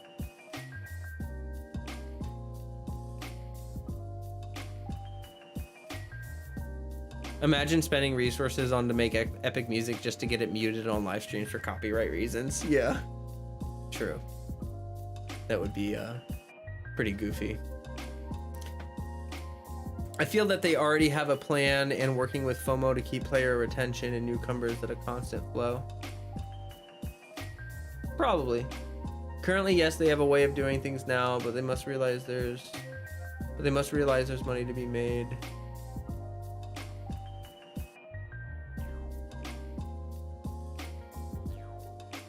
I don't know. I think, if I'm being totally honest, I think they would make more money if they stopped spending so much time on the story and they started spending more time on making more characters, more weapons, and making more skins. I think Genshin Impact would make a lot more money if they didn't do what they're doing now, and if instead they started making a lot of skins and a lot of new characters and stuff. Like, they could completely change their course if they wanted to make a lot more money, I think. You're talking about skins? Oh, okay. I gotcha. Yeah. I don't know. Even hidden skins like... Wait, what? Even hidden skins like play the game and find something rare. The fact that we don't have the collab skins in the game baffles me. Collab skin. Collab skin? Are you talking about the KFC skin? Is that what you're talking about? Money isn't all the motivation, though. I believe they are creating the game they want to make. I think so too. I think that Genshin Impact doesn't come off as a soulless cash grab to me. I think Genshin Impact comes off as developers with a purpose. Like, I think it really does. I think that they have purpose and standards for the development of their game, and it's not just like a soulless cash grab. I noticed that the skins are always linked to an event. That could be it too, is that they always try to incorporate the skin with like an event or something like that, and maybe they just don't have, I don't know. We also got to keep in mind that devs don't anticipate for the success. This was a fun project for them, so they are fumbling a little bit, which is okay. That's actually true too. They never expected the game to be this big, which is like another, like, that's one reason that makes me frustrated, is everyone wants Hoyoverse to make the game for everybody. Like, everyone wants Hoyoverse to please everybody, but that wasn't even their goal when they made the game. When they made the game, they weren't expecting success. Give me Yoimiya in the Lawson outfit, Ganyu's secretary outfit, Ayaka's Scroll Grove outfit, Beto and Kazuha Cadillac outfits. Oh yeah. I saw the Kazuha outfit from the Cadillac thing, and that does look really good. There's also those, they made those musician art things, you know what I mean? Those looked really cool too. Those would be really good skins. Nobody expected it to be this huge, and yet so many people assume Hoyo should know how to handle the success they're suffering from.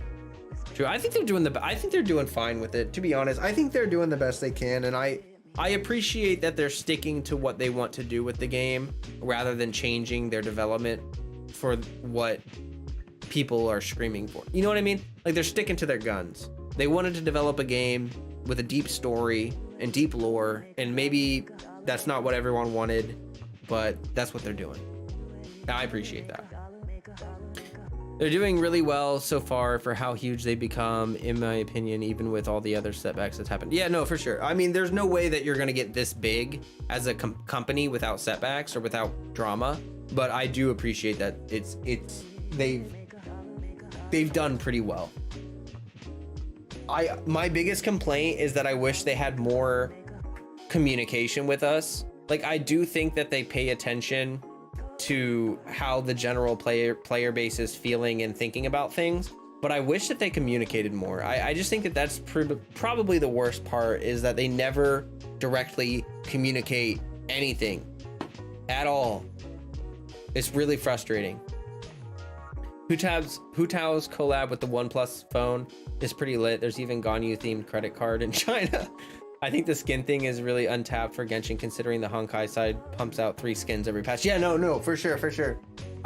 Exactly. And I think that that's just gonna be like, if I'm being totally honest with you, I think that they're saving the skins for later. Like, they don't want to pump out all the skins now, because if they put them out now, there won't be enough hype content later. Like, once they finish the regions and the story, you gotta understand, like, they need something else to keep people hyped for the game. Like, eventually we will not have a new region coming. Like, there will be a point where we won't have anything to look forward like that. There won't be any more new archons. There won't be any more new regions. And at that point, it's like, okay, now they're gonna have to start pumping out skins. Now they're gonna have to start pumping out new game modes. Now they're gonna have to start pumping out like all sorts of stuff to keep people engaged. Oh my gosh, nose itchy.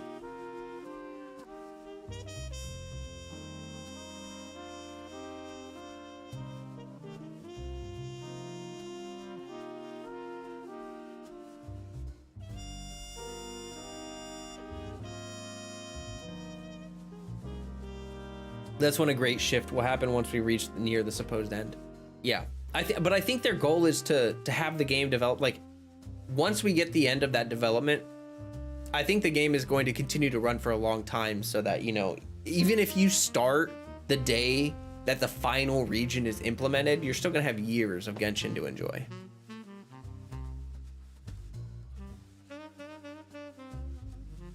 That's when I think permanent combat end game comes, when there's no new big regions added. Yeah, I mean, like, I don't know about calling it permanent. I mean, like, I do think that we will get most of the big end game, new game mode things. I think most of that will come after they're done with the regions and stuff like that. Like, looking at Sumeru and the Archon quest and everything that they've done with Sumeru, I can understand why it takes them an entire year to develop this, because it's incredible.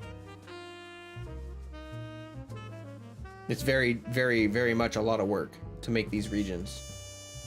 And I appreciate that. Like, I'm glad they're taking their time to do it. I want them to make a world worth caring about before developing some grindy game mode. Like, I have so many games that I can play to grind. I don't care about grinding. I can grind on a million different games. But Genshin is a game that I can play to actually, like, care about the world, care about the characters, care about the story. And while I do want some kind of end game combat grindy thing, it's not what I come to. It's not why I play the game. You know what I mean? It's not why I'm here. But I do think that that kind of stuff will come later on, because you got to think, I mean, this stuff takes an incredible amount of resources for them to develop. And once they're not distracted with that, they're going to need to do something else. God, nose is so itchy. It'll be fun to witness, true. And the fact that they continue adding new characters that are from older regions, making many events to keep us returning is lovely. Yeah, they really do a good job of kind of like keeping older regions and characters relevant with events and stuff like that. It's just, it is really cool.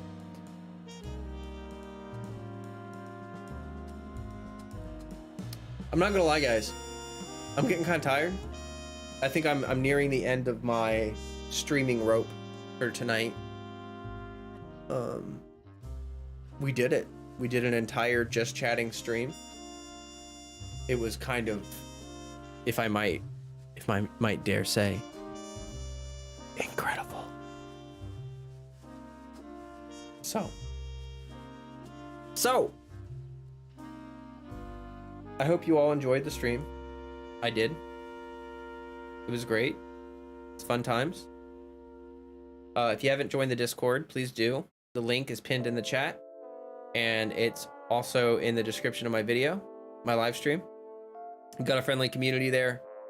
It's a great time. We love to see it, love to have it. Great stuff. Anyway, thank you all for being here. And as always, stay healthy, stay hydrated. Peace. Oh, crap.